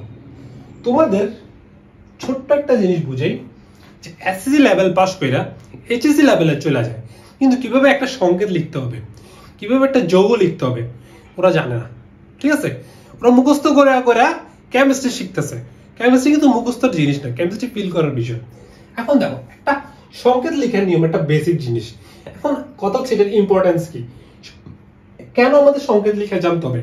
তুমি যদি সংকেত লিখা না জানো তুমি বিক্রিয়া লিখতে পারবা? তোমাকে সবসময় সংকেত দিয়ে দিবে? কোশ্চেনে উদ্দীপকে তোমাকে এরকম একটা নাম দিয়ে দিল, তখন তুমি সংকেত না লিখলে পারলে তুমি কি বিক্রিয়া লিখতে পারবা? তুমি তো বিক্রিয়া লিখতে পারবা না ভাইয়া, তুমি তো বিক্রিয়া লিখতে পারবা না। আমাদের 6 নাম্বার চ্যাপ্টার 7 নাম্বার চ্যাপ্টার এগুলোতে বিক্রিয়া লিখতে হবে। বিক্রিয়া লেখার জন্য আমাদের কিভাবে সংকেত লিখতে হবে সেটা জানতে হবে। এটা একটা বেসিক একটা জিনিস যেটা মিস করে এইচএসসি তে চলে যায়, ইন্টারমিডিয়েট চলে যায়, কিন্তু তখনও পারে না। তোমাদেরকে আমি শিখিয়ে দিচ্ছি, একটু মনোযোগ দিয়ে শিখো, ক্লাসটা একটু মনোযোগ দিয়ে করো। দেখো ক্যালসিয়াম অক্সাইড তোমাকে লিখতে বললাম, তুমি চিন্তা করলে আচ্ছা ভাইয়া ক্যালসিয়াম অক্সাইড, এখানে তো ক্যালসিয়ামের চিনি, লিখলাম ক্যালসিয়াম। তুমি বলে যে ভাই ক্যালসিয়াম জিনিসটা চিনি, একটা ক্যালসিয়াম লিখি। তারপর অক্সাইড, অক্সাইড তো শুনি নাই, অক্সিজেন শুনছি। এটা কি অক্সিজেন দিয়ে দিলে হইব নাকি হইব না, বুঝতেছো না। আমি এটা লিখলাম। আর কাকতালীয় ভাবে তোমার এই অ্যান্সারটা কারেক্ট, যে ক্যালসিয়াম অক্সাইডের এটাই সংকেত, অর্থাৎ ক্যালসিয়াম অক্সাইড এটাই সংকেত। তোমাকে এটা বলার পরে তুমি হয়ে গেলা খুশি, তুমি বললা আয় শালা করলামটা কি, আন্তাজি করলাম, পায়রা গেলাম, সেই তো তোমার। এরপর আমি অ্যালুমিনিয়াম অক্সাইড লিখতে দিলাম, তুমি তো চোখ বন্ধ করে লিখবা, যে অ্যালুমিনিয়াম, তারপর লিখবা যে অক্সিজেন, বলবা যে ভাই লিখছি অ্যালুমিনিয়াম অক্সাইড, এটা হলো ক্যালসিয়াম অক্সাইড, এটা হলো অ্যালুমিনিয়াম অক্সাইড। আপনি এটাতে মার্কস দিচ্ছেন, এটাতে মার্কস দিবেন না। আমি এটাতে মার্কস দিলাম, সরি এটা কাইটা দিলাম, তো তুমি আবার চাইতে গেছো ভাই কি রে ভাই এটাতে দিলেন না, দিলেন না কেন? তো ঠিকই লিখছি। তোমরা এরকম কথা বলতেই পারো, চাইলে তো তোমার রাইট আছে বলার, ঠিক আছে। কারণ কথা হচ্ছে এই যে সংকেত লেখার নিয়ম, এর জন্য আমাদের কিছু বেসিক জানা লাগবে। বেসিক গুলা কি, চলো শুরু করি। এখানে আমরা আবার আসতেছি, ব্যাক করবো এখানে, ঠিক আছে। আচ্ছা দেখো এখানে আমাদের কি, এখানে আমরা যোজনী, একটা নতুন টার্ম আসলো যে যোজনী। যোজনী জিনিসটা কি, যোজনী জিনিসটা অনেকে চিনো, অনেকে চিনো না। যারা চিনো তারা জানো যে এটা নিয়ে ছেলে মেয়ে কি পরিমাণ প্যানিক করে, যে যোজনী এটা জানতে হবে, টপিকটা কি বুঝতে হবে, বুঝি না রে, মাথা ফেটে যাইতেছে রে, মুখস্থ করি রে, সবগুলা পদার্থের সবগুলা মৌলের যোজনী মুখস্থ করে রে, এই সেই করতে করতে জীবন শেষ, তাই না? যারা জানো না তারাও কিন্তু সামনে জানবা, যোজনী জিনিসটা কিন্তু ভালোই আমাদের কি খাটায়। এখন দেখো যোজনী জিনিসটা কি, যোজনী বা ব্যালেন্সি, ইংলিশে বলে কি ব্যালেন্সি, হলো একটি রাসায়নিক ধর্ম। তো একটি রাসায়নিক ধর্ম, এটা আমাদের জানা দরকার নেই, রাসায়নিক ধর্ম হোক যে ধর্ম হোক, তুমি তোমার জায়গায় থাকো। তো যোজনী হলো রাসায়নিক ধর্ম যা কোনো মৌলের একটি পরমাণু অন্য একটি মৌলের কতটি পরমাণুর সাথে যুক্ত হতে পারে তা নির্দেশ করে। মেইনলি যেখানে যে লাইনে ওর সংজ্ঞাটা আছে, এটা হচ্ছে এই লাস্টের লাইনটা, একটি মৌলের কতটি পরমাণুর সাথে যুক্ত হতে পারে তা নির্দেশ করে, ঠিক আছে। অর্থাৎ একটা পরমাণু কতটি পরমাণুর সাথে যুক্ত হতে পারে, কোন মৌলের একটি পরমাণু অন্য একটি মৌলের কতটি পরমাণুর সাথে যুক্ত হতে পারে তা নির্দেশ করে। এখন বুঝতেছো না, একটু বুঝাই দেখো। আমাদের CCl4, ঠিক আছে, CCl4, এই যে CCl4, এখানে আমাদের কার্বন কয়টা ক্লোরিনের সাথে যুক্ত, কয়টা ক্লোরিনের পরমাণুর সাথে যুক্ত, 4টা। তার মানে কার্বনের যোজনী হচ্ছে 4, বুঝছো? এইখানে এটাই বলছে যে এই কোন একটি মৌল, এই কোন একটি মৌল, ধরো যে কার্বনের কথা বলছি, কার্বনের একটি পরমাণু অন্য একটি মৌল, মনে করো যে আমাদের ক্লোরিনের কথা বলছি, ঠিক আছে, কতটি পরমাণুর সাথে যুক্ত হতে পারে তা নির্দেশ করে। তাহলে কার্বনের একটি পরমাণু ক্লোরিনের কয়টি পরমাণুর সাথে যুক্ত হতে পারছে, 4টা। বুঝছো যে কোন মৌল হচ্ছে কার্বনের কথা চিন্তা করো, কোন মৌলের কার্বনের একটি পরমাণুর সাথে, তো কার্বনের একটির সাথে অন্য একটি মৌল, অন্য একটি ধরো যে ক্লোরিনের কতটি পরমাণু যুক্ত হতে পারে, ক্লোরিনের কয়টা যুক্ত হতে পারছে, 4টা হতে পারছে। ক্লোরিনের 4টা হতে পারছে, কার্বনের কয়টার সাথে, একটার সাথে। তার মানে কার্বনের যোজনী হচ্ছে 4। এখান থেকে আমরা কি পাই, এখান থেকে পাই যে কার্বনের যোজনী হচ্ছে আমাদের কত, 4। বুঝছো? এখনো বুঝো নাই, আমি আবার একবার বুঝাই। ধরো যে আমাদের অ্যামোনিয়া। এখানে যারা আছে আমি আবার চেঞ্জ করলাম এখানে যে কোন একটি মৌল যারা কোন মৌল মানে আমি ধরলাম যে নাইট্রোজেন, নাইট্রোজেনের একটি পরমাণু, নাইট্রোজেনের একটি পরমাণু, নাইট্রোজেনের একটি পরমাণু অন্য একটি মৌল ধরো যে হাইড্রোজেন ধরলাম, হাইড্রোজেনের কতটি পরমাণুর সাথে যুক্ত হতে পারবে? হাইড্রোজেনের কতটি? হাইড্রোজেনের 3টি। নাইট্রোজেনের একটি যুক্ত হতে পারবে হাইড্রোজেনের কয়টির সাথে? 3টির সাথে। তার মানে নাইট্রোজেনের যোজনী কত এখানে? নাইট্রোজেনের যোজনী 3। এইটাই কাহিনী। বিষয়টা আরেকবার বুঝি, একটু কনফিউজ হইতে পারে, একটু কনফিউজ হইতে পারো। তো বিষয়টা বুঝো, যোজনী হলো একটা রাসায়নিক ধর্ম, রাসায়নিক ধর্মটা চিনার বাদ দাও, যা কোন মৌলের একটি পরমাণুর, অর্থাৎ কোন মৌলটা ধরা যায় নাইট্রোজেনের একটি পরমাণুর সাথে অন্য একটি মৌল, হাইড্রোজেনের কতটি পরমাণু? হাইড্রোজেনের কতটি? 3টি। হাইড্রোজেনের কতটি? 3টি। কার সাথে? নাইট্রোজেনের একটির সাথে যুক্ত হতে পারে। তার মানে নাইট্রোজেনের যোজনী 3। কার্বনের কতটির সাথে? একটির সাথে। ক্লোরিনের কতটি? 4টি। কার্বনের একটির সাথে ক্লোরিনের কয়টা? 4টা। তার মানে কার্বনের যোজনী হচ্ছে 4। এই হচ্ছে কাহিনী। আমরা এত কঠিন ভাবে বের করব না, ঠিক আছে? একটু ইজি ভাবে শিখবো কিভাবে একটা যোজনী বের করতে হয়, কিভাবে যোজনী বের করতে হয় আমরা একদম ইজি ভাবে শিখবো, ঠিক আছে? কিভাবে ইজি ভাবে শিখবো একটু দেখো। আমি একটা সিম্পল কথা বলি,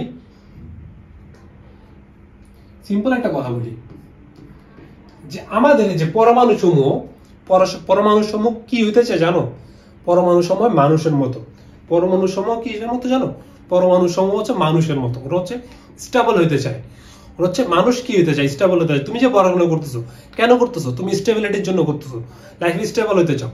তোমার কিছু আইডল থাকতে পারে, সবারই কিছু আইডল থাকে। কারো আইডল রোনালদো, কারো আইডল কোনো একটা কোটিপতি, এমন টাইপ আইডল থাকতে পারে, ঠিক আছে? আইডলকে ফলো করে অনেকে, ঠিক আছে? আইডলের মতো হতে চায় অনেকে। আইডলের মতো ফিজিক গঠন করে, অনেকে আইডলের মতো গেম প্লে গঠন করে, অনেকে আইডলের মতো টাকা পয়সা আর্ন করতে চায়, ঠিক আছে? এখন দেখো ওদের ক্ষেত্রে, পরমাণুর ক্ষেত্রে ওরা কি অর্জন করতে পারে? ওরা কি অর্জনটা করতে পারে? ওদের অর্জন করার মতো কি আছে একটু দেখি তো। যে আমি প্রথমে যেটা জানতে হবে যে পরমাণু সমূহ স্টেবল হইতে চায়। পরমাণু সমূহ কি হইতে চায়? পরমাণু সমূহ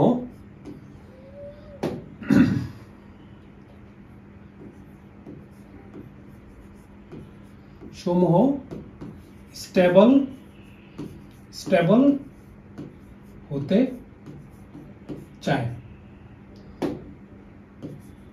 হতে চায়। মানুষের মতো পরমাণু কি হইতে চায়? স্টেবল হতে চায়। তাহলে স্টেবিলিটির জন্য ওরা কি করতে পারে এটা একটু জানতে হবে। এখন আমরা এটা তো জানতে হবে ওদের সোসাইটিতে সবচেয়ে বেশি স্টেবল কে? মানুষ স্টেবল হইতে চায়।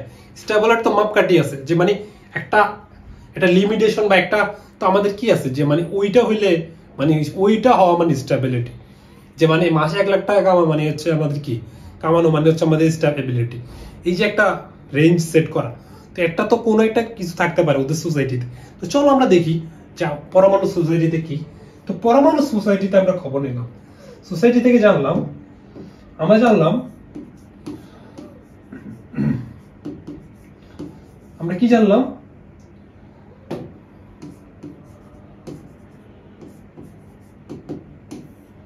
আমরা জানলাম যে মোস্ট স্টেবল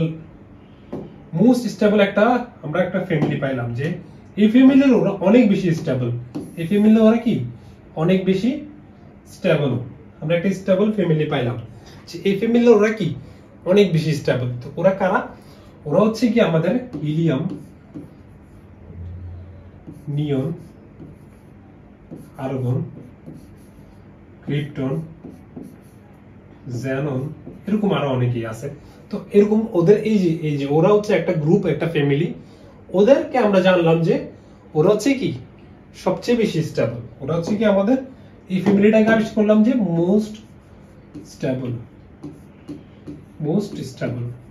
এটা আমরা আবিষ্কার করলাম যে মোস্ট স্টেবল একটা ফ্যামিলি, যারা হচ্ছে কি পরমাণুর মধ্যে সবচেয়ে বেশি স্টেবল। তো ওদেরকে আমরা কোথা থেকে পাইছি? দেখো ওদেরকে আমরা একটা পর্যায় সারণী থেকেই পাইছি। এই যে পর্যায় সারণী যে 18 নম্বর গ্রুপ, এই যে পর্যায় সারণীর যে 18 নম্বর গ্রুপ, এই যে 18 নম্বর গ্রুপের মধ্যেই ওরা আছে।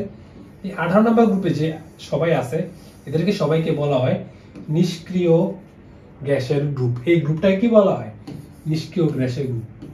নিষ্ক্রিয় জিনিসটা কি বোঝায়? নিষ্ক্রিয় বলতে বোঝায় ওরা কোনো ঝামেলার মধ্যে নাই, ওরা এদিকেও নাই ওইদিকেও নাই, তালেও নাই বেতালেও নাই, ওরা হচ্ছে নিষ্ক্রিয়। নিষ্ক্রিয় গ্যাসের গ্রুপ। নিষ্ক্রিয় মানে কি? নিষ্ক্রিয় মানে বোঝাচ্ছে ওরা স্টেবল, ওরা হচ্ছে কোনো বিক্রিয়ায় অংশগ্রহণ করবে না, ওরা স্টেবল হয়ে গেছে, ওরা আর কোনো ঝামেলায় যাবে না, ওরা কোনো রাজনীতি করবে না, ওরা স্টেবল, ওরা নিজেদের মতো ভালো থাকতে চায়। তো এখন কাহিনী হচ্ছে ওদের যে পারমাণবিক সংখ্যা, এই পারমাণবিক সংখ্যাটাই কিন্তু ওদের স্টেবিলিটি আনতেছে। ওদের নাম, ওদের কি পরিচয় আছে? আমি কি বলছিলাম, ওদের পরিচয় কি? পারমাণবিক সংখ্যা। ওদের কি নাম দিয়ে ওরা স্টেবিলিটি অর্জন করতেছে? এটা কি কখনো পসিবল যে ওদের নামের কারণে ওরা স্টেবল? যে ভাইয়া তোর নাম আর্গন এই জন্য তুই স্টেবল, তোর নাম ক্রিপ্টন এই জন্য তুই স্টেবল, এটা কি কখনো পসিবল? তুমি বলো, এটা কি বাস্তব জীবনে কখনো পসিবল? পসিবল না। ওরাও স্টেবল হচ্ছে ওদের পারমাণবিক সংখ্যার কারণে। তো ওদের যে পারমাণবিক সংখ্যা, অর্থাৎ এই পারমাণবিক সংখ্যা, আর ডিটেইলস যদি বলি ইলেকট্রন বিন্যাস, যেটা নিয়ে আমরা আলোচনা করব সামনের ক্লাসে, পরবর্তী ক্লাসে আশা করি আলোচনা করব, ঠিক আছে? ইলেকট্রন বিন্যাস হচ্ছে আরো ডিটেইলস বললে, আপাতত জানো যে পারমাণবিক সংখ্যা, আপাতত কি জানো? পারমাণবিক সংখ্যা জানো। ওদের যে পারমাণবিক সংখ্যা, এইটাই হচ্ছে ওদের স্টেবিলিটির রিজন। ওদের তো আর পরিচয় নাই। আমি কি বলছি? পরমাণুর পরিচয় কি? পরমাণু অথবা মৌলগুলোর পরিচয় হচ্ছে পারমাণবিক সংখ্যা। পারমাণবিক সংখ্যাই ওদের পরিচয়। আর ওরা যে স্টেবল, ওদের এই স্টেবিলিটির রিজন কি? ওদের পারমাণবিক সংখ্যা। ঠিক আছে, এতটুকু বুঝছি। তার মানে আমরা খুঁজলাম যে ওদের মধ্যে সবচেয়ে বেশি স্টেবল কে। ওদের মধ্যে স্টেবল একটা ফ্যামিলি পাইলাম, সেটা হচ্ছে হিলিয়াম, নিয়ন, আর্গন, ক্রিপ্টন, জেননের। ঠিক আছে, আরো আছে। ওদেরকে আমরা জানলাম কি ওরা হচ্ছে সবচেয়ে বেশি স্টেবল। এখন আমাদের এই যে এইচএসসি লেভেলে এত ডিটেইলস, এত দক্ষ হওয়া লাগবে না, এত জ্ঞানী হওয়া লাগবে না। আমরা জানবো অল্প কিছু নিয়ে জানবো, যাদেরকে নিয়ে জানলেই আমরা যাতে মোটামুটি কাজটা করতে পারি। ঠিক আছে, এখন আমরা কাদেরকে নিয়ে জানবো? আমরা জানবো যে হিলিয়াম, নিয়ন, আর্গন ওদের সম্পর্কে। ঠিক আছে, ওদের পারমাণবিক সংখ্যা কি? ওদের পারমাণবিক সংখ্যা হিলিয়ামের হচ্ছে আমাদের 2, নিয়নের হচ্ছে 10, আর্গনের হচ্ছে আমাদের 18। বুঝছো? এতটুকু বুঝছো? বুঝছি। এখন আমরা কি বের করব? আমরা যোজনী বের করব। যোজনী বের করতে চাইছি। এখন যোজনী বের করতে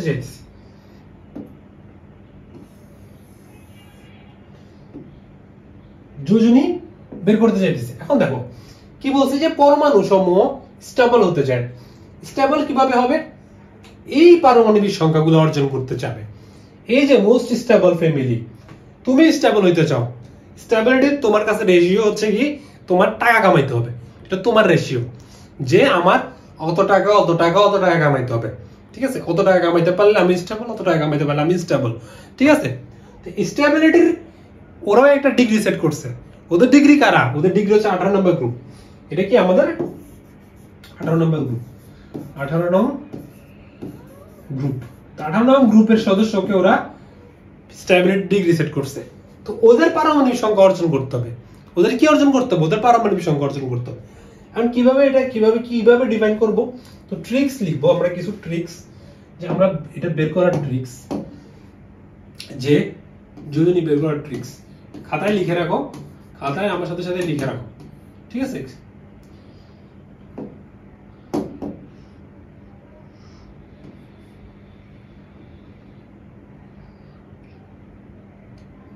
হিলিয়াম, নিয়ন,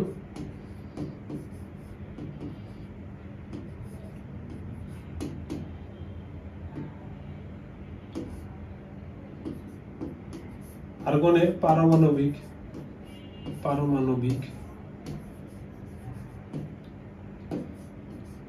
সংখ্যার সবচেয়ে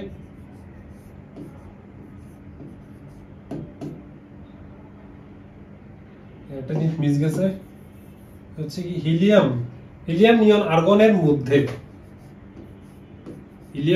আর্গনের মধ্যে পারমাণবিক সংখ্যা সবচেয়ে কাছের তার সাথে তুলনা করব ঠিক আছে, যার সাথে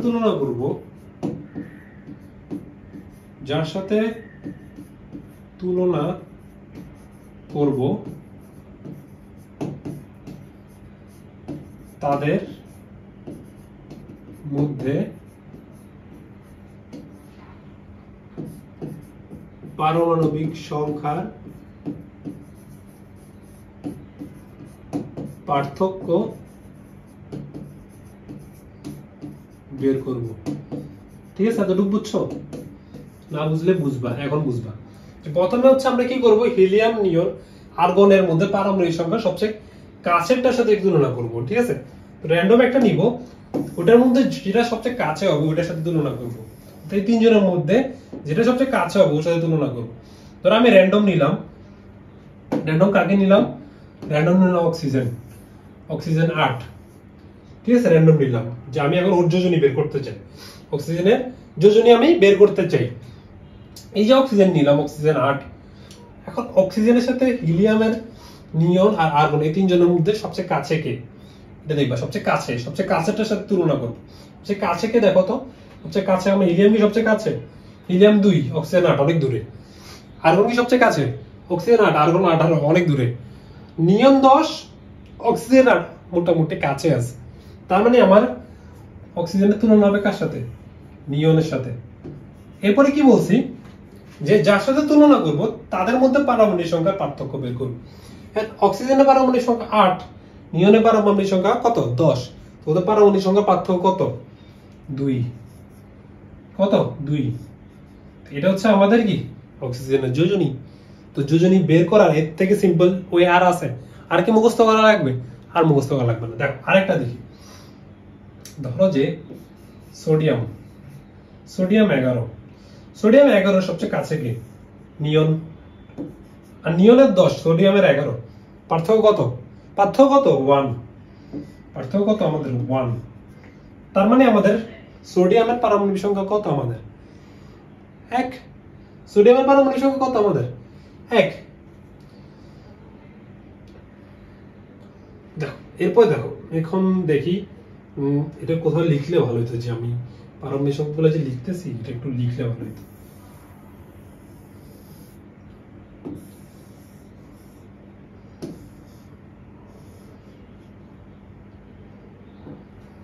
দেখো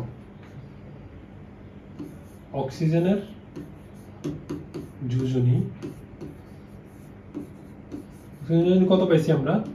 2 পাইছি। এখন পরে সোডিয়ামের যোজনী কত পাইছি আমরা? 1 পাইছি। আরো করবো, আরো প্র্যাকটিস করবো, প্র্যাকটিসের শেষ নেই। এরপরে আমরা নিলাম ধরো যে ক্লোরিন কত? 17। আমি কি বলছি, প্রথমে দেখবো যে হিলিয়াম, নিয়ন, আর্গনের মধ্যে পারমাণবিক সংখ্যা সবচেয়ে কাছে কার? ক্লোরিনের 17। হিলিয়ামের 2 কাছে, নিয়নের 10 কাছে নাকি আর্গনের 18 কাছে? আর্গনের 18 কাছে। তার মানে ক্লোরিন থেকে আমাদের আর্গনের 18 কাছে। পার্থক্য কত? এরপর পরের স্টেপ কি? তাদের মধ্যে পারমাণবিক সংখ্যা পার্থক্য বের করবে। ওর 18, ওর 17। পার্থক্য কত বেরিয়েছে আমার এখান থেকে? 1। পার্থক্য কত বেরিয়েছে? 1। তার মানে আমাদের ক্লোরিনের যোজনী কত আমাদের? ক্লোরিনের যোজনী আমাদের 1। আরো করবো। দেখো ম্যাগনেসিয়াম পরে করি। অ্যালুমিনিয়াম হচ্ছে 13। অ্যালুমিনিয়াম 13 সবচেয়ে কাছে কে দেখো তো? 2, 10, 18 সবচেয়ে কাছে কে? 10। তাহলে অ্যালুমিনিয়াম 13 সবচেয়ে কাছে হচ্ছে 10। এরপরে কি বলছি, তাদের মধ্যে পারমাণবিক সংখ্যার পার্থক্য, একটা 10 একটা 13। পার্থক্য কত আমাদের? পার্থক্য আমাদের 3। তার মানে আমাদের অ্যালুমিনিয়ামের যোজনী কত আমাদের? অ্যালুমিনিয়ামের যোজনী আমাদের 3। ঠিক আছে, এরপর আসো এরপর ধরো যে আমি ধরলাম যে আমি ক্যালসিয়াম ক্যালসিয়াম ক্যালসিয়াম 18 ক্যালসিয়াম 18 না 20 কি বলতেছি ক্যালসিয়াম 20 ঠিক আছে ক্যালসিয়াম 20 ক্যালসিয়ামের সবচেয়ে কাছে কে ক্যালসিয়ামের সবচেয়ে কাছে হচ্ছে আমাদের আর্গন পার্থক্য কত পার্থক্য 2 20 আর 18 পার্থক্য কত পার্থক্য হচ্ছে আমাদের 2 এর পার্থক্য তার মানে আমাদের ক্যালসিয়ামের যোজনী কত আমাদের 2 বুঝছো আশা করি বুঝছো যে যোজনী কিভাবে বের করতে হবে প্রথমে আমরা তুলনা করব কাদের সাথে আমাদের যে মোস্ট স্টেবল যাদেরকে আমরা আইডল ধরে নিছি কারা আইডল 18 নম্বর গ্রুপের 18 নম্বর গ্রুপের যে মৌলগুলা helium neon argon krypton xenon ওরা হচ্ছে আমাদের কি আইডল ওদের পারমাণবিক সংখ্যা আমরা অর্জন করতে চাই ওদের পারমাণবিক সংখ্যার মতো হতে চাই ঠিক আছে তো এখন ওদের পারমাণবিক সংখ্যা কি করতে হবে আমার ওদের পারমাণবিক সংখ্যা অর্জন করতে চাই তাহলে আমাদের হয় দান করতে হবে অথবা গ্রহণ করতে হবে যে কোনো একটা কিছু তো করতে হবে বুঝতে পারছো যে কোনো একটা কিছু তো করতে হবে দান করে অথবা গ্রহণ করে তো ওদের পারমাণবিক সংখ্যা আমরা কি করতে পারবো অর্জন করতে পারবো এখন ওটা বাদ দিয়ে দান গ্রহণ আমরা পরে আসতেছি কথা হচ্ছে কি আমরা জাস্ট যোজনীটা বের করতে চাইতেছি ঠিক আছে একটা মৌলের ওর পরমাণুর যোজনী বের করতে চাইতেছি এখন যোজনী বের করার ট্রিক্স কি বলছি যে হিলিয়াম নিয়ন আর্গনের পারমাণবিক সংখ্যা সবচেয়ে কাছেরটার সাথে তুলনা করব যদি আমি অক্সিজেন নেই সবচেয়ে কাছে আমাদের নিয়ন যদি ক্লোরিন নেই সবচেয়ে কাছে আমাদের আর্গন যদি আমাদের অ্যালুমিনিয়াম নেই সবচেয়ে কাছে আমাদের কি নিয়ন যদি আমরা হাইড্রোজেন নিই যদি নিই আমরা হাইড্রোজেনের এক সবচেয়ে কাছে কে আমাদের হিলিয়াম সবচেয়ে কাছে কে আমাদের হিলিয়াম তো ওদের পার্থক্য কত 2 আর 1 এর মধ্যে পার্থক্য কত 1 এর তার মানে হাইড্রোজেনের যোজনী আমাদের কত 1 হাইড্রোজেনের যোজনী আমাদের কত আসছে 1 আসছে বুঝতে পারছো এই হচ্ছে কাহিনী এই হচ্ছে কি আমাদের কাহিনী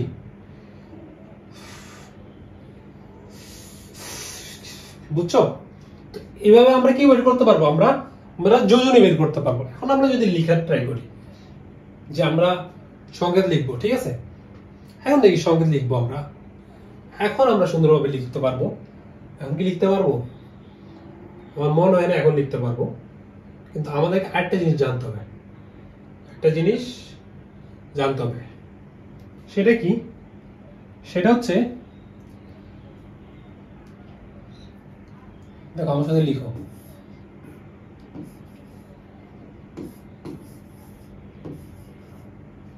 লিখছো এ এর সাথে ছোট হাতের বি বি এর সাথে ছোট হাতের এ এতটুকু লিখছো লিখলে ভালো আরো লিখো যে বি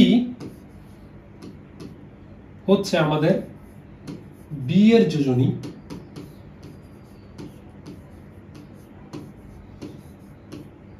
ছোট হাতের এ হচ্ছে আমাদের এ এর যোজনী এখন দেখো যার যোজনী তার সাথে কি বসছে এ এর যোজনীর সাথে এর সাথে বসছে বি এর যোজনী বি এর সাথে বসছে এ এর যোজনী বিষয়টা দেখছো এ এর সাথে বসছে বি এর যোজনী আর বি এর সাথে বসছে এ এর যোজনী অর্থাৎ যোজনী একজনের সাথে আরেকজনের সাথে বসছে তো এরটা বসছে বি এর সাথে বি এরটা বসছে কার সাথে এ এর সাথে এটাই হচ্ছে আমাদের যৌগ লেখার নিয়ম যৌগ লেখার নিয়ম যৌগ লেখার নিয়ম আমরা কেন যোজনী শিখছি বুঝছো কেন যোজনী শিখছি কেন আমাদের কি যোজনী জানা লাগবে কেন আমাদের যোজনী জানা লাগবে যোজনী জানা লাগবে এই জন্যই কারণ আমি যদি যোজনী না জানি আমি তো একটা যৌগ লিখতে পারবো না ওর পাশে যোজনীটা বসাবো এই যে আমরা লিখি NH3 HCl এই যে আমরা এগুলো লিখি তারপর আমরা আরো কি লিখি ধরো যে PH3 NaOH এই যেগুলো লিখতেছি এগুলো কিভাবে আসতেছে এগুলোতে তো যোজনী কারণে আসতেছে যোজনী ইউজ করে আমরা এগুলো লিখতে পারতেছি ঠিক আছে মুখস্থ করলে চলবে না কিভাবে আসতেছে এটা জানতে হবে ঠিক আছে তো এর যোজনী কার সাথে বসতেছে বি এর সাথে আর বি এর যোজনী বসতেছে এর সাথে কাহিনীটা কেমন একটু বুঝাই একটু বুঝাই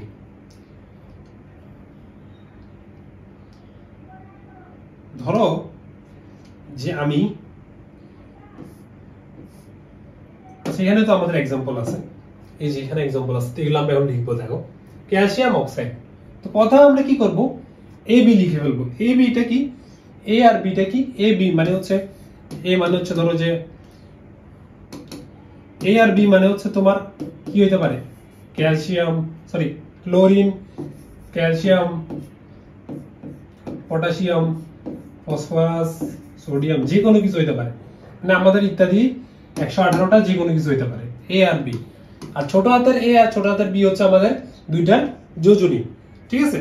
আর আমরা কিভাবে লিখবো, ধরো যে ক্যালসিয়াম অক্সাইড, ক্যালসিয়াম লিখবো, অক্সিজেন লিখবো, ঠিক আছে, ক্যালসিয়াম লিখবো, অক্সিজেন লিখবো। এখন দেখো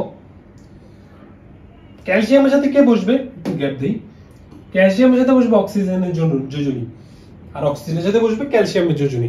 আমরা দেখো আমরা বের করছি, অক্সিজেনের যোজনী হচ্ছে 2, ক্যালসিয়ামের যোজনীও 2, ঠিক আছে, আমরা বের করছি। তার মানে ক্যালসিয়ামের যোজনী অক্সিজেনের সাথে কে বসবে, ক্যালসিয়ামের যোজনী 2, আর ক্যালসিয়ামের সাথে বসবে অক্সিজেনের যোজনী 2, দুইটারই যোজনী 2। এখন 2-2 অনুপাত, এটা আমরা কি বলছি, যৌগগুলো অনুপাত আকারে থাকে, 2:1, 2:2, 2:2 অনুপাত মানে হচ্ছে 1:1, একই কথা। 2:2 অনুপাত যে কথা, 1:1 একই কথা। তো এটাকে আমরা এইভাবে লিখতে পারি যে ক্যালসিয়াম অক্সাইড। এই কারণেই দুইটার যোজনী সেম হওয়ার কারণেই ওই সময় তুমি যে আন্তাজে যে ক্যালসিয়াম অক্সাইড লিখছো এটা হয়ে গেছে, দুইটার যোজনী সেম হওয়ার কারণে। সেম না হলে কিন্তু এটা হইতো না, বুঝছো। এরপর দেখো aluminium oxide, aluminium oxide, aluminium লিখে ফেলবো, অ্যালুমিনিয়াম। এরপরে অক্সিজেন, অ্যালুমিনিয়াম লিখবো, অক্সিজেন লিখবো। এটা হচ্ছে আমাদের এ, এই কল্পনা করতে পারো, এটাকে কল্পনা করতে পারো বি। তো এ এর সাথে বসবে হচ্ছে আমাদের বি এর যোজনী, আর বি এর সাথে বসবে আমাদের এ এর যোজনী। কারণ দেখো অ্যালুমিনিয়ামের সাথে বসবে অক্সিজেনের যোজনী, অক্সিজেনের যোজনী জানছি কত, 2, অক্সিজেন যোজনী জানছি আমরা 2, অক্সিজেন যোজনী 2, অ্যালুমিনিয়ামের যোজনী 3, অ্যালুমিনিয়ামের যোজনী 3। অ্যালুমিনিয়ামের যোজনী বসবে কার সাথে, অ্যালুমিনিয়ামের যোজনী যেটা, এটা বসবে কার সাথে, অক্সিজেনের সাথে 3, আর অক্সিজেনের যোজনী কত, 2, এটা বসবে অ্যালুমিনিয়ামের সাথে, বুঝছো। অক্সিজেন যোজনী বসে অ্যালুমিনিয়ামের সাথে, অ্যালুমিনিয়াম যোজনী বসছে অক্সিজেনের সাথে। এটা হচ্ছে আমাদের কি, অ্যালুমিনিয়াম অক্সাইডের রিয়েল সমীকরণ বা সংকেত। সমীকরণ বলতেছে এটা সংকেত, সংকেত। এরপরে দেখো অ্যালুমিনিয়াম ক্লোরাইড, অ্যালুমিনিয়াম, অ্যালুমিনিয়াম লিখবো, ক্লোরিন লিখবো, ঠিক আছে, অ্যালুমিনিয়াম লিখবো, ক্লোরিন লিখবো। এখন দেখবো যে অ্যালুমিনিয়ামটা আমরা কল্পনা করতেছি এ, আর ক্লোরিনটা কল্পনা করতেছি বি। এ এর সাথে বসবে বি এর যোজনী, বি এর সাথে বসবে এ এর যোজনী। দেখি তো দেখি তো, আমাদের ক্লোরিনের যোজনী জানা লাগবে, অ্যালুমিনিয়ামের যোজনী আমরা অলরেডি জানছি যে 3, অ্যালুমিনিয়ামের যোজনী 3, আর ক্লোরিন, ক্লোরিনটা বের করছে যে ক্লোরিনের যোজনী হচ্ছে আমাদের 1, ক্লোরিন যোজনী আমাদের কত, 1। তাহলে ক্লোরিনের যোজনী বসবে কার সাথে, অ্যালুমিনিয়ামের সাথে বসবে 1, আর অ্যালুমিনিয়ামের 3 বসবে কার সাথে, ক্লোরিনের সাথে। তাহলে এটাকে আমরা একটা লেখা যায় কথা, না লেখা একই কথা, তাহলে এভাবে লিখতে পারি AlCl3, ঠিক আছে। এখন হচ্ছে আমরা একটা সংকেত লেখার নিয়ম জানছি, ঠিক আছে, সুন্দর। আমরা কি লেখার নিয়ম জানছি, সংকেত লেখার নিয়ম জানছি। এখন কথা হচ্ছে আমাদের সংকেতগুলো কি সবসময় এমন ইজি হয়, সবসময় কিন্তু এখন ইজি হয় না, আমাদের সংকেত সবসময় এমন ইজি হয় না। এগুলো ইজি ইজি দেখো, এখানে জাস্ট আমরা একটা পরমাণু দুইটা পরমাণু ইউজ করতেছি। এখন আমাদের আরো ক্রিটিক্যাল সংকেত আছে, তো আমরা ক্রিটিক্যাল সংকেতগুলো শিখবো। ওগুলো শেখার জন্য আমাদের আরো কিছু বেসিক নেওয়া লাগবে, যেগুলো হচ্ছে কি জারণ সংখ্যা, যৌগমূলক, এগুলা, ঠিক আছে। চলো আমরা শুরু করি। তো দেখো এখন আমরা জানবো জারণ সংখ্যা নিয়ে। কি নিয়ে, জারণ সংখ্যা নিয়ে। জারণ সংখ্যা, জারণ সংখ্যা, এটা নিয়েও অনেকের অনেক বেশি ভয় লাগা কাজ করে, কনফিউশন থাকো। জিনিসটা দেখো, জারণ সংখ্যাটা কি, একটি পরমাণু যৌগ গঠনের সময় যতগুলো ইলেকট্রন বর্জন করে ধনাত্মক আয়নে পরিণত হয়, আর যতগুলো ইলেকট্রন গ্রহণ করে ঋণাত্মক আয়নে পরিণত হয়। এই জিনিসটা বুঝো, একটু বুঝো। একটা দুইটা লাইন লিখি, একটু আমার সাথে সাথে লেখো, যে ইলেকট্রন গ্রহণ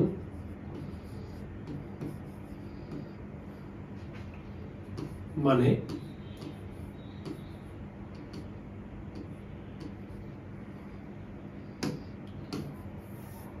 ইলেকট্রন গ্রহণ মানে নেগেটিভ আয়ন, ইলেকট্রন ত্যাগ অথবা দান মানে হচ্ছে আমাদের পজিটিভ আয়ন। আয়ন জিনিসটা কি আসতেছে, আয়ন জিনিসটা কি বুঝাচ্ছি, আয়ন কি বুঝাচ্ছি, আয়ন আসতেছি। এখন দেখো, এখন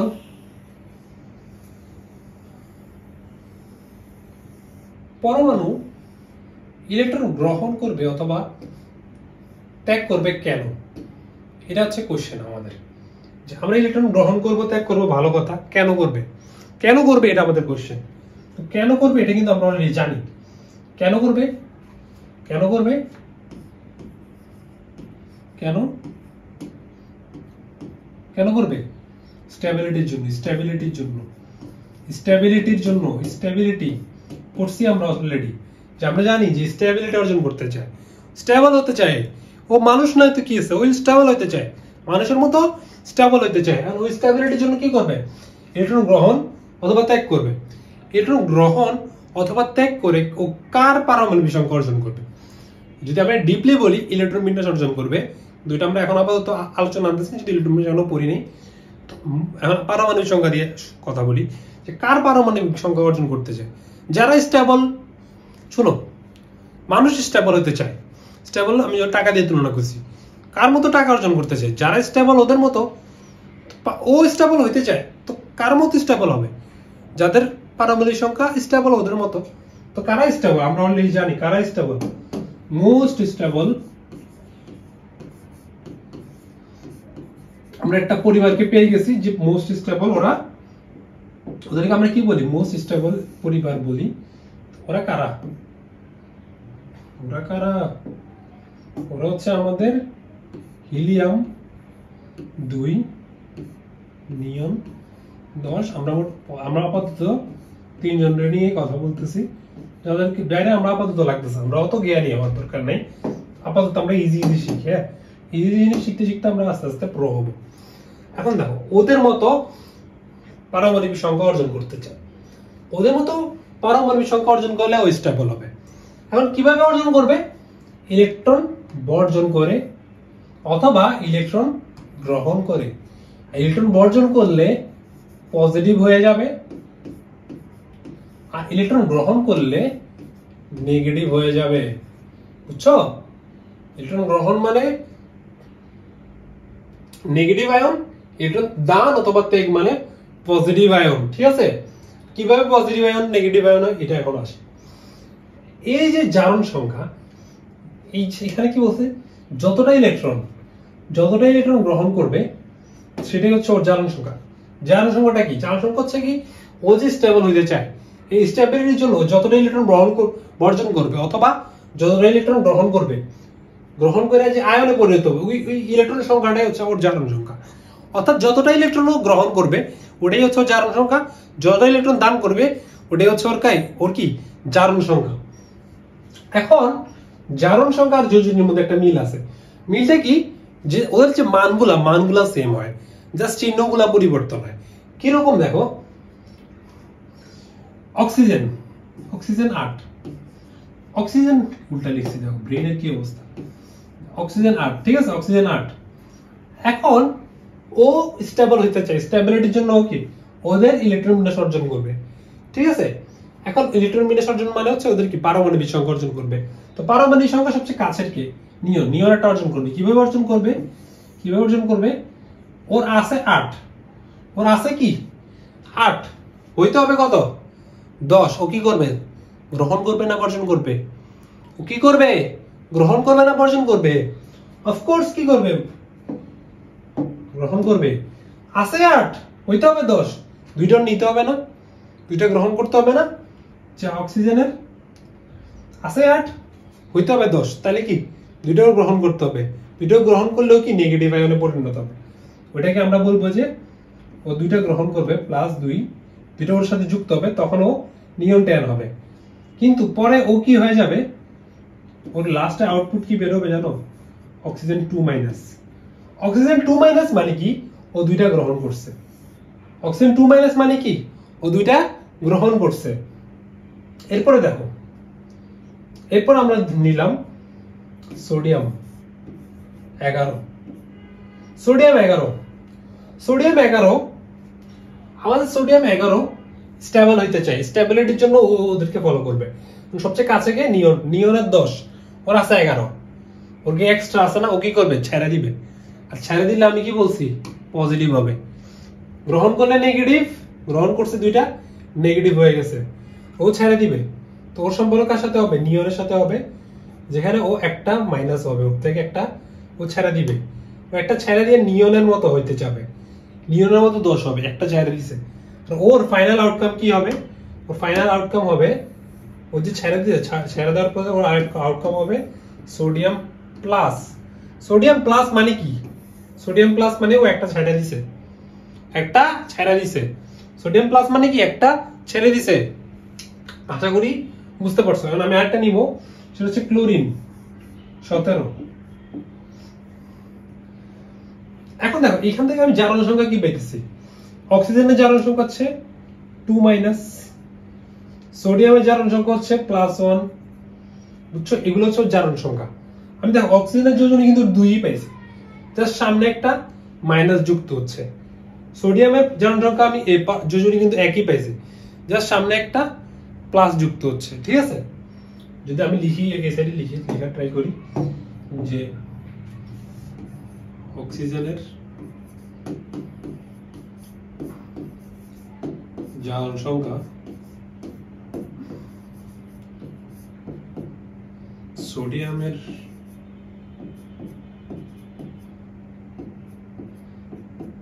দেখো অক্সিজেনের যোজনী কত ছিল, অক্সিজেনের যোজনী 2 ছিল, সোডিয়ামের যোজনী ছিল আমাদের কত, সোডিয়ামের যোজনী 1 ছিল, অক্সিজেনের যোজনী 2 ছিল, সোডিয়ামের যোজনী 1 ছিল। এখন অক্সিজেনের যোজনী 2, সোডিয়ামের যোজনী 1, এটা লিখলাম তো। জারণ সংখ্যা জাস্ট সামনে চিহ্নটা চেঞ্জ হবে। চিহ্নটা কেমনে চেঞ্জ হবে দেখো, সোডিয়ামের হয়ে গেছে +1, সামনে একটা প্লাস বসবে, আর অক্সিজেনের হয়ে গেছে 2-, মানে সামনে একটা মাইনাস বসবে।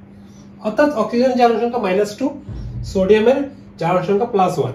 এটা কি মিন করতেছে, এই লাইনটা কি মিন করতেছে, এই লাইনটা মিন করতেছে অক্সিজেন 2টা ইলেকট্রন গ্রহণ করে। এই যে দেখো একটি পরমাণু যোগ করার সময় যতটি ইলেকট্রন বর্জন করে অথবা যতটি ইলেকট্রন গ্রহণ করে, ঠিক আছে, যতটি ইলেকট্রন গ্রহণ করে ঋণাত্মক আয়নে পরিণত হয়, তাকে ওই সংখ্যাটা ইলেকট্রন যতগুলো ইলেকট্রন গ্রহণ করছে ওটারে বলে কি, ওর ওই সংখ্যাটাকে কি বলে, ওর জারণ সংখ্যা বলে। অক্সিজেন 2টা ইলেকট্রন কি করছে, গ্রহণ করছে, 2টা ইলেকট্রন যে গ্রহণ করছে ওর এই জন্য -2 হইছে, -2 ওর জারণ সংখ্যা। সোডিয়ামের জারণ সংখ্যা কত, +1, সোডিয়ামের জারণ সংখ্যা +1, ও মানে একটা ইলেকট্রন দান করছে। আমি আরেকটা एग्जांपल নেই, ক্লোরিন 17, ও কি হইতে যায়, স্টেবল হইতে চায়, কার মতো হবে, আর্গনের মতো হবে, ও আর্গনের মতো হবে।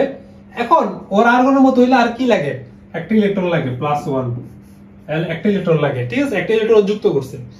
একটা ইলেকট্রন যুক্ত করার পর ক্লোরিনের অবস্থা কি হবে, ক্লোরিন হয়ে যাবে ক্লোরিন মাইনাস, ক্লোরিন হয়ে যাবে কি ক্লোরিন মাইনাস মানে ও একটা ইলেকট্রন কি করছে, গ্রহণ করছে, ও একটা কি ইলেকট্রন কি করছে, গ্রহণ করছে, একটা ইলেকট্রন গ্রহণ করে 18 হইছে, একটা ইলেকট্রন গ্রহণ করে কি হইছে 18 হইছে। তার মানে আমি ক্লোরিনের জারণ সংখ্যা কি পাইছি, ক্লোরিনের জারণ সংখ্যা আমি কি পাইছি, -1 পাইছি না, পাইছি কি পাইছি না, পাইছি। ক্লোরিনের জারণ সংখ্যা আমি কি পাইছি, -1 পাইছি। সেম ভাবে আমি আরেকটা एग्जांपल নিই, জিনিসটা ক্লিয়ার হইতে হবে, জিনিসটা ক্লিয়ার নইলে হবে না। ম্যাগনেসিয়াম 12, হ্যাঁ, ওর সবচেয়ে কাছে কে, সবচেয়ে কাছে স্টেবল হচ্ছে নিয়ন, নিয়নের মতো হতে চায়, ওর আছে কয়টা 12টা, নিয়ন কত, নিয়ন 10। তার মানে দুইটা কি করতে হবে, ছেড়ে দিতে হবে, দুইটা কি করতে হবে, ছেড়ে দিতে হবে। তো দুইটা মাইনাস করবে, দুইটা মাইনাস কইরা আলটিমেটলি যেটা পাবো সেটা হবে ম্যাগনেসিয়াম 2+,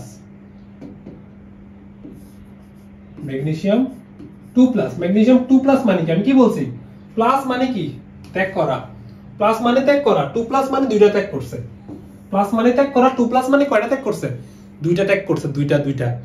তার মানে আমার ম্যাগনেসিয়ামের জারণ সংখ্যা কত আমাদের, +2। বুঝতে পারছো, ওদের যোজনী আর জারণ সংখ্যার মানগুলা সমান হয়, 2 1 1 2, এগুলাই কিন্তু ওদের যোজনী। জাস্ট হচ্ছে কি জারণ সংখ্যাতে সামনে প্লাস মাইনাস আসে, প্লাস মাইনাস দিয়ে বোঝায় যে ও কয়টা ইলেকট্রন দান করছে, কয়টা ইলেকট্রন গ্রহণ করছে। যদি দান করে প্লাস, যদি গ্রহণ করে মাইনাস, যদি দান করে প্লাস, যদি গ্রহণ করে মাইনাস, যদি দান করে প্লাস, গ্রহণ করে মাইনাস। আশা করি বুঝতে পারছো, আশা করি বুঝতে পারছো। এই ছিল জারণ সংখ্যা বের করার নিয়ম, যে আমরা কিভাবে জারণ সংখ্যা বের করতে পারি। জারণ সংখ্যা জাস্ট আমরা একটু কম্পেয়ার করলে ইজিলি বের করে ফেলতে পারবো যে কোনো পরমাণুর জন্য, ঠিক আছে। এখন কত হইতেছে, এই যে জারণ সংখ্যা বের করতেছি, এই যে জারণ সংখ্যা বের করতেছি, এই যে ক্লোরিন মাইনাস, ধরো এই যে অ্যালুমিনিয়াম 3+,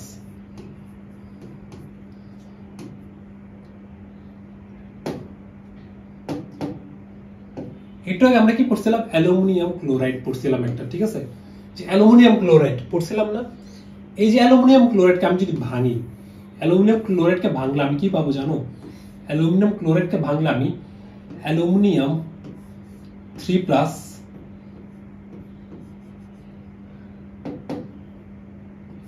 অ্যালুমিনিয়াম 3+ আর ক্লোরিন মাইনাস পাবো।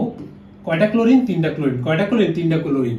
দেখো আমি অ্যালুমিনিয়াম ক্লোরাইডকে ভাঙলে অ্যালুমিনিয়াম 3+ পাবো আর ক্লোরিন মাইনাস পাবো। কয়টা ক্লোরিন? 3টা ক্লোরিন মাইনাস, ঠিক আছে। এখানে 3টা ক্লোরিন আছে, 3টা ক্লোরিন মাইনাস। তার মানে অ্যালুমিনিয়াম 3টা ইলেকট্রন দান করতেছে। 3+ মানে কয়টা ইলেকট্রন দান করতেছে? 3টা ইলেকট্রন দান করতেছে।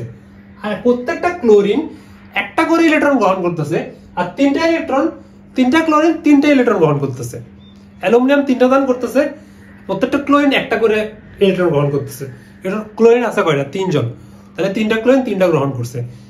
এভাবে আমরা কি গঠন করছে? অ্যালুমিনিয়াম ক্লোরাইড, ঠিক আছে। এভাবে কি গঠন হইছে? অ্যালুমিনিয়াম ক্লোরাইড গঠন হইছে। এখন এই যে পজিটিভ, এই পজিটিভটারে দেখতেছো আর এই যে নেগেটিভটারে দেখতেছো, পজিটিভটারে বলে ক্যাটায়ন, এটাকে বলে ক্যাটায়ন বা ধনাত্মক আয়ন, আর এই যে নেগেটিভটা দেখতেছো ওকে বলে অ্যানায়ন বা ঋণাত্মক আয়ন, ঠিক আছে। অ্যানায়ন বা ঋণাত্মক আয়ন, ঠিক আছে। এখন এই যে আমরা মৌলসমূহ আয়ন আকারে আছে, মৌলসমূহ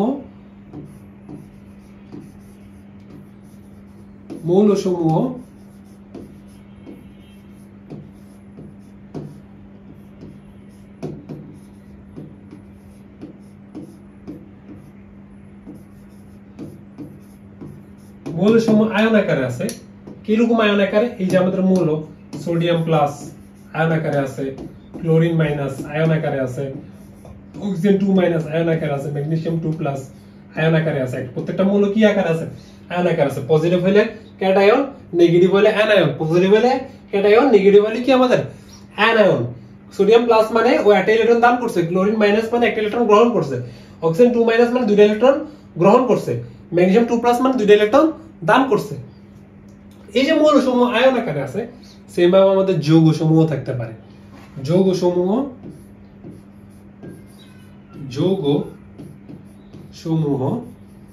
থাকতে পারে। যৌগ কোনগুলো? যৌগ আমরা পড়ছি যে আমাদের যে H2SO4 এগুলোকে আমরা যৌগ বলছি। তারপরে ওগুলোকে বাদ দাও, মানে আমি মেইনলি যৌগ কাকে থেকে পড়ছি। যৌগ মানে হচ্ছে কি? একাধিক মৌল থাকবে। যৌগ মানে কি? একাধিক মৌল থাকবে, ডিফারেন্ট একাধিক মৌল থাকবে, ঠিক আছে। যৌগ মানে কি? ডিফারেন্ট একাধিক মৌল থাকবে। NH4+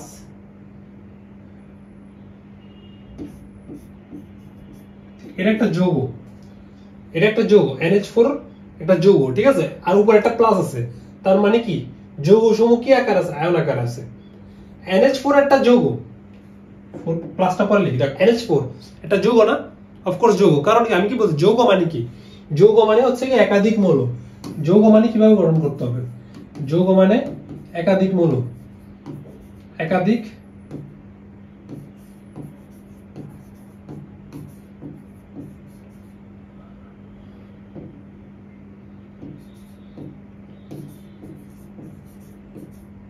ভিন্ন ভিন্ন মৌল থাকবে, ঠিক আছে। একাধিক ভিন্ন ভিন্ন মৌল মিলে আমার কি গঠন করবে? যৌগ গঠন করবে। এখানে দেখো নাইট্রোজেন আছে, অক্সিজেন, হাইড্রোজেন আছে, দুইটা ডিফারেন্ট মৌল যুক্ত হয়ে একটা যৌগ গঠন করছে। এটা প্লাস আকারে আছে। তার মানে কি? তার মানে কি আকারে আছে? আয়ন আকারে আছে না? তার মানে যৌগসমূহ কি আকারে আছে? আয়ন আকারে আছে। আছে কি না? আছে। সেম ভাবে আমাদের কার্বনেট, এটাকে বলি কার্বনেট। এখন দেখো কার্বন ডাইঅক্সাইড, এখানে আমার কার্বন আছে অক্সিজেন আছে, দুইটা মৌল মিলে একটা যৌগ গঠন করছে। কি আকার আছে? কি আকার আছে? 2- মানে আয়ন আকারে আছে। মানে কি আছে? আয়ন আকারে আছে, আয়ন আকারে আছে, ঠিক আছে। এটা হচ্ছে কি আমাদের যৌগগুলো আয়ন আকারে আছে, এগুলোকে আমরা একটা স্পেশাল নাম দিই, স্পেশাল নাম দিই, যেহেতু ওরা কি, ওরা যৌগ, ওদের একটা আলাদা ব্র্যান্ড ভ্যালু আছে। ওরা চিন্তা, ওরা বলে যে কি রে ভাই, মৌল যদি আয়ন আকারে থাকে, ওদেরকে যদি আয়ন বলে, আমরা আয়ন আকারে থাকলে আমাদেরকে আয়ন বললে মানায়? আমাদেরকে আয়ন বললে মানায়? মানায় না। তো ওরা বললো যে আমাদের একটা ডিফারেন্ট নাম দাও, তোদেরকে ডিফারেন্ট নাম দিল যে যৌগমূলক। যৌগ, ওদের একটা ডিফারেন্ট নাম দিছে যৌগমূলক। যৌগমূলক, ঠিক আছে,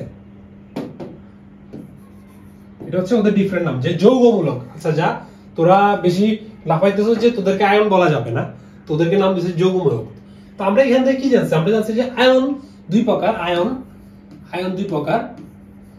এটা হচ্ছে আমাদের কি ক্যাটায়ন, এটা হচ্ছে আমাদের ক্যাটায়ন,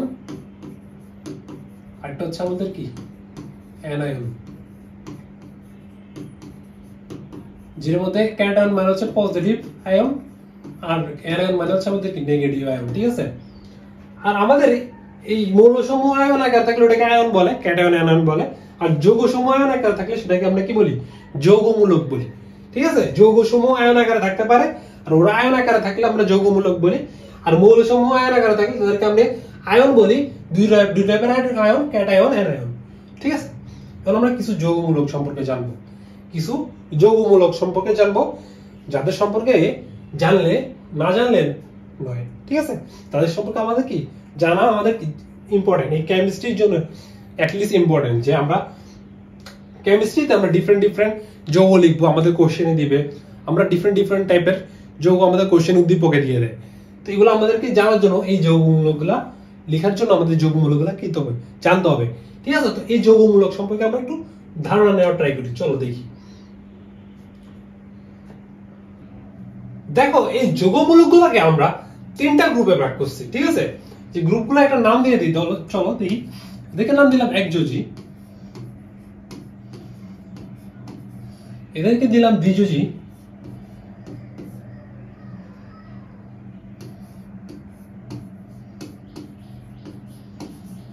এদেরকে নাম দিলাম ত্রিযোজী, ঠিক আছে। এখন এই একযোজী, দ্বিযোজী, ত্রিযোজীর মানে কি? এদের মানে নামে লাস্টে আছে যোজী। যোজী মানে যোজনী, যোজী মানে যোজনী। মানে একযোজী মানে আছে তাদের যোজনী 1, দ্বিযোজী মানে তাদের যোজনী 2, ত্রিযোজী মানে তাদের যোজনী 3। তার মানে একযোজী থেকে আমি কি পাইতেছি? একযোজী থেকে আমি বুঝতেছি তাদের যোজনী কত। যোজনী আমাদের যোজনী আমাদের 1, ঠিক আছে, বুঝতে পারছো? আর আমি কি বলছি, যোজনী আর জারণ সংখ্যার মান সেম, জাস্ট জারণ সংখ্যার সামনে একটা প্লাস মাইনাস আসে। জারণ সংখ্যা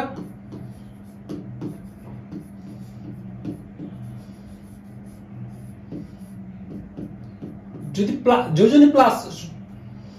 যোজনী যদি 1 হয়, তাহলে জারণ সংখ্যা কি হইতে পারে? জারণ সংখ্যা +1 হইতে পারে, -1ও হইতে পারে, ঠিক আছে। দেখো এখানে +1ও আছে, -1ও আছে, +1ও আছে, -1ও আছে, অর্থাৎ এক যোজনীর আন্ডারে। অর্থাৎ যোজনী 1 হইলে জারণ সংখ্যা প্লাস হইতে পারে, মাইনাস হইতে পারে, ঠিক আছে।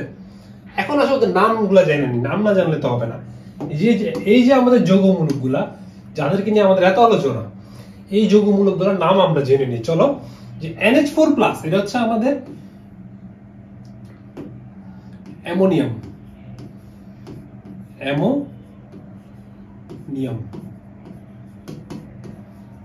PH4+, এটা হচ্ছে phosphonium,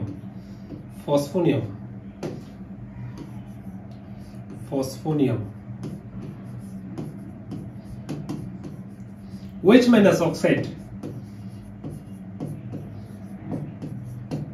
NO3- nitrate,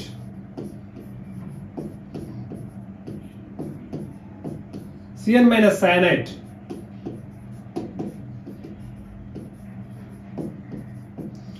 MnO4- permanganate,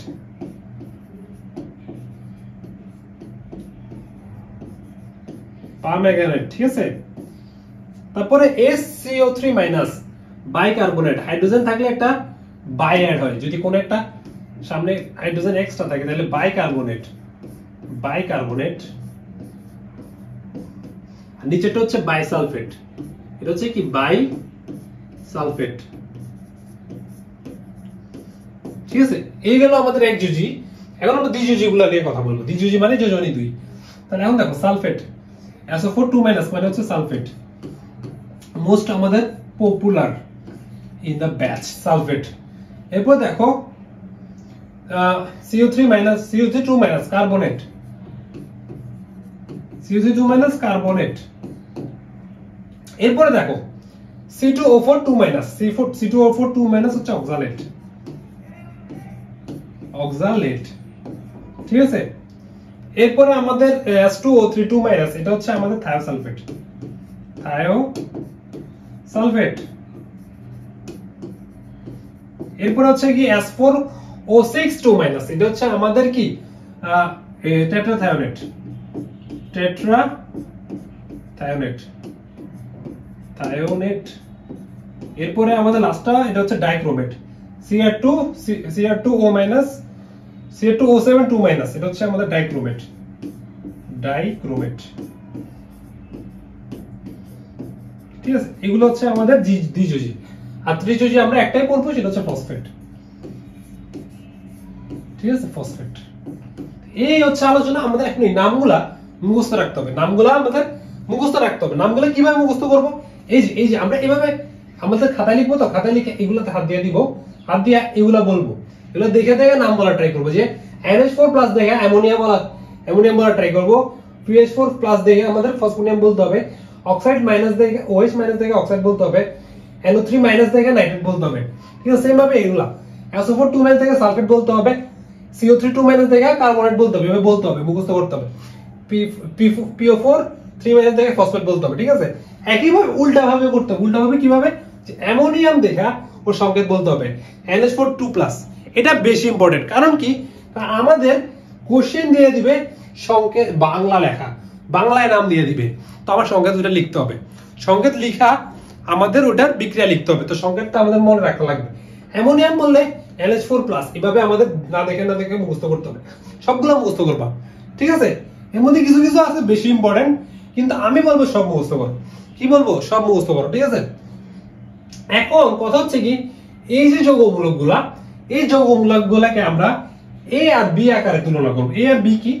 এই যে আমরা একটু আগে পড়ছিলাম, A এর সাথে B বসবে, B এর সাথে A ছোট হাতের A বসবে, যেখানে ছোট হাতের B মানে হচ্ছে B এর যোজনী, আর ছোট হাতের A মানে হচ্ছে A এর যোজনী। ঠিক আছে, এটা আমরা একটু আগে পড়ছিলাম। তো এটা হচ্ছে কার ক্ষেত্রে? মৌলের ক্ষেত্রে। মৌল দিয়ে আমি যদি সংকেত বের করি, ঠিক আছে, মৌল দিয়ে আমি সংকেত বের করলে, এখন আমি এখানে কি করতেছি? যৌগমূলক ইউজ করতেছি। এখন এই যৌগমূলক গুলাকে, প্রত্যেকটা যৌগমূলককে আমি অ্যাজ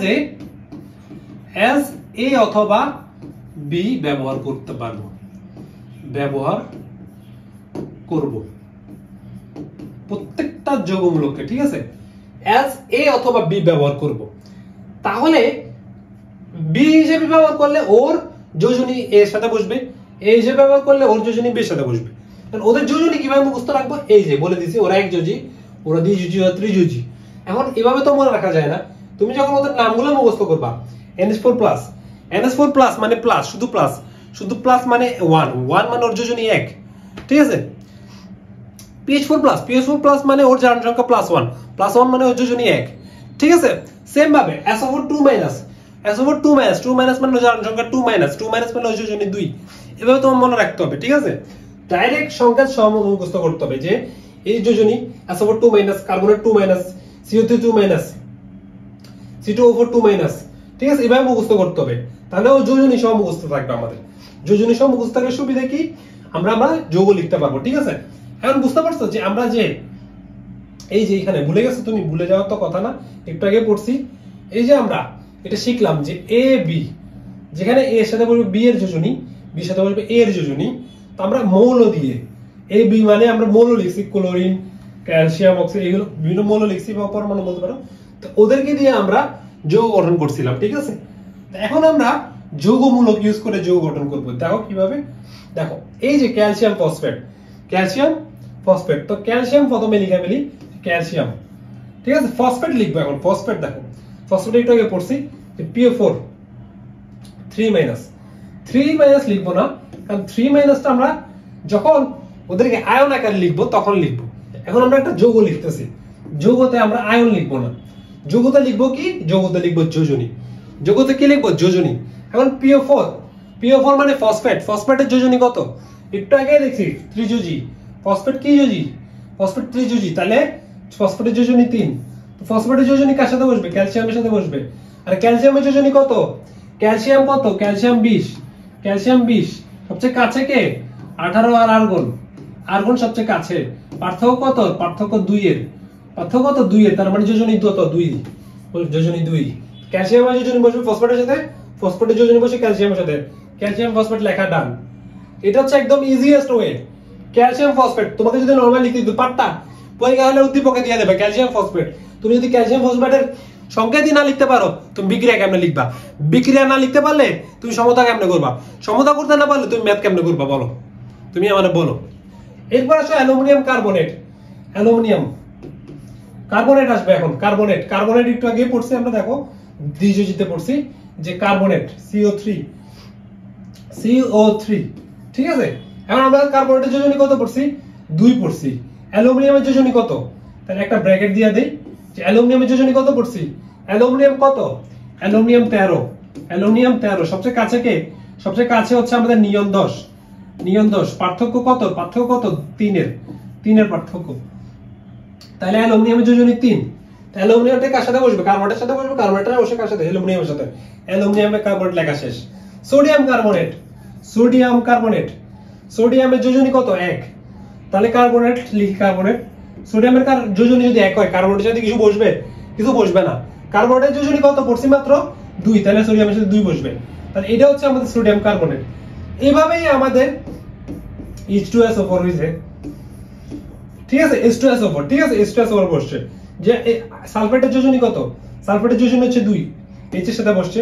আর হাইড্রোজেনের যোজনী 1, সালফেটের সাথে 1 বসছে। যেটা বসানো যে কথা, না বসানো একই কথা। তো এইভাবে আমাদের যৌগগুলো গঠিত হয়। এখন তোমাকে যদি যে কোনো যৌগ গঠন করতে দেয় তুমি পারবা, যদি মৌল দিয়ে যৌগ গঠন করতে দেয় তাও পারবা, যৌগ দিয়ে যৌগ গঠন করতে দেয় তাও পারবা, যৌগমূলক দিয়েও পারবা, ঠিক আছে। তোমাকে সবগুলা শেখানো হয়েছে, এখন জাস্ট তোমার অ্যাপ্লাই করা বাকি, মুখস্থ করা বাকি। এগুলো সব মুখস্থ করতে হবে, যে অ্যাপ্লাই করতে হবে, কিভাবে কি করতে হবে, সব ডাটা খাতায় তুলো, এরপরে প্র্যাকটিস করতে হবে। এন্ড প্র্যাকটিসের জন্য দিছি আমি কি HW, যেগুলো তোমাকে সাবমিট করতে হবে, যে 1 থেকে 30 পর্যন্ত মৌলসমূহ পারমাণবিক সংখ্যা সহ মুখস্থ করতে হবে, যে 1 হাইড্রোজেন, 2 হিলিয়াম, 3 লিথিয়াম, এভাবে আমাদের কি পারমাণবিক সংখ্যা সহ মুখস্থ করতে হবে, ঠিক আছে। এরপরে দেখো, এরপরে যোজনী নির্ণয় করে সাবমিট করবা, HW সাবমিট করবা, জনসংখ্যা নির্ণয় করে সাবমিট করবা, এগুলোর জন্য, ঠিক আছে। যৌগমূলকের সমূহ, যৌগমূলক সমূহ মুখস্থ করতে হবে।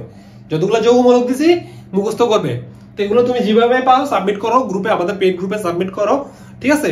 HW গুলো করে পেড গ্রুপে সাবমিট করো, ঠিক আছে। ক্লাস নোট করো, ক্লাস নোটও তুমি সাবমিট করো, তাহলে আমি তোমাদের ক্লাস নোট দেখে বলবো যে তোমাদের ক্লাস নোট গুলো কেমন হচ্ছে, ঠিক আছে। তো এই ছিল আজকে ক্লাস, তো আজকে ক্লাস এই ছিল। আশা করি বুঝতে পারছো যে কি পড়ানো হয়েছে, ঠিক আছে। তো মূলত তোমার বেসিকটা ডেভেলপমেন্ট করা হচ্ছে, ঠিক আছে। এই ক্লাসে কিন্তু এমন না যে এগুলো ডিরেক্ট পরীক্ষা আসবে, কিন্তু এগুলো ছাড়া তুমি পরীক্ষা অ্যান্সারই করতে পারবে না, তোমাকে খালি খাতা জমা দিয়ে আসতে হবে। তো তোমাকে তোমার বেসিকটা ডেভেলপ করতে হবে, ঠিক আছে। যেটা তোমাকে এসএসসি থেকে রুট লেভেল থেকে তোমাকে একটা ভালো বেসিকের স্টুডেন্ট গড়ে তুলবে, এবং এইচএসসি লেভেল পর্যন্ত যাতে কাজে লাগে, এইচএসসি তে যায় কান্নাকাটি যাতে করা না লাগে, ঠিক আছে। তো এখন কথা হচ্ছে যে এই ক্লাস থেকে কি কি বুঝছো, কি কি শিখছো, সবকিছু নোট ডাউন করবা, ঠিক আছে।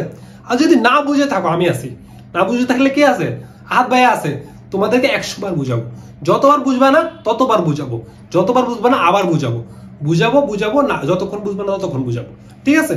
তো চলো, তো এই ছিল আজকে ক্লাস, আশা করি বুঝতে পারছো। তো ঠিক আছে, আল্লাহ হাফেজ এভরিওয়ান, আসসালামু আলাইকুম।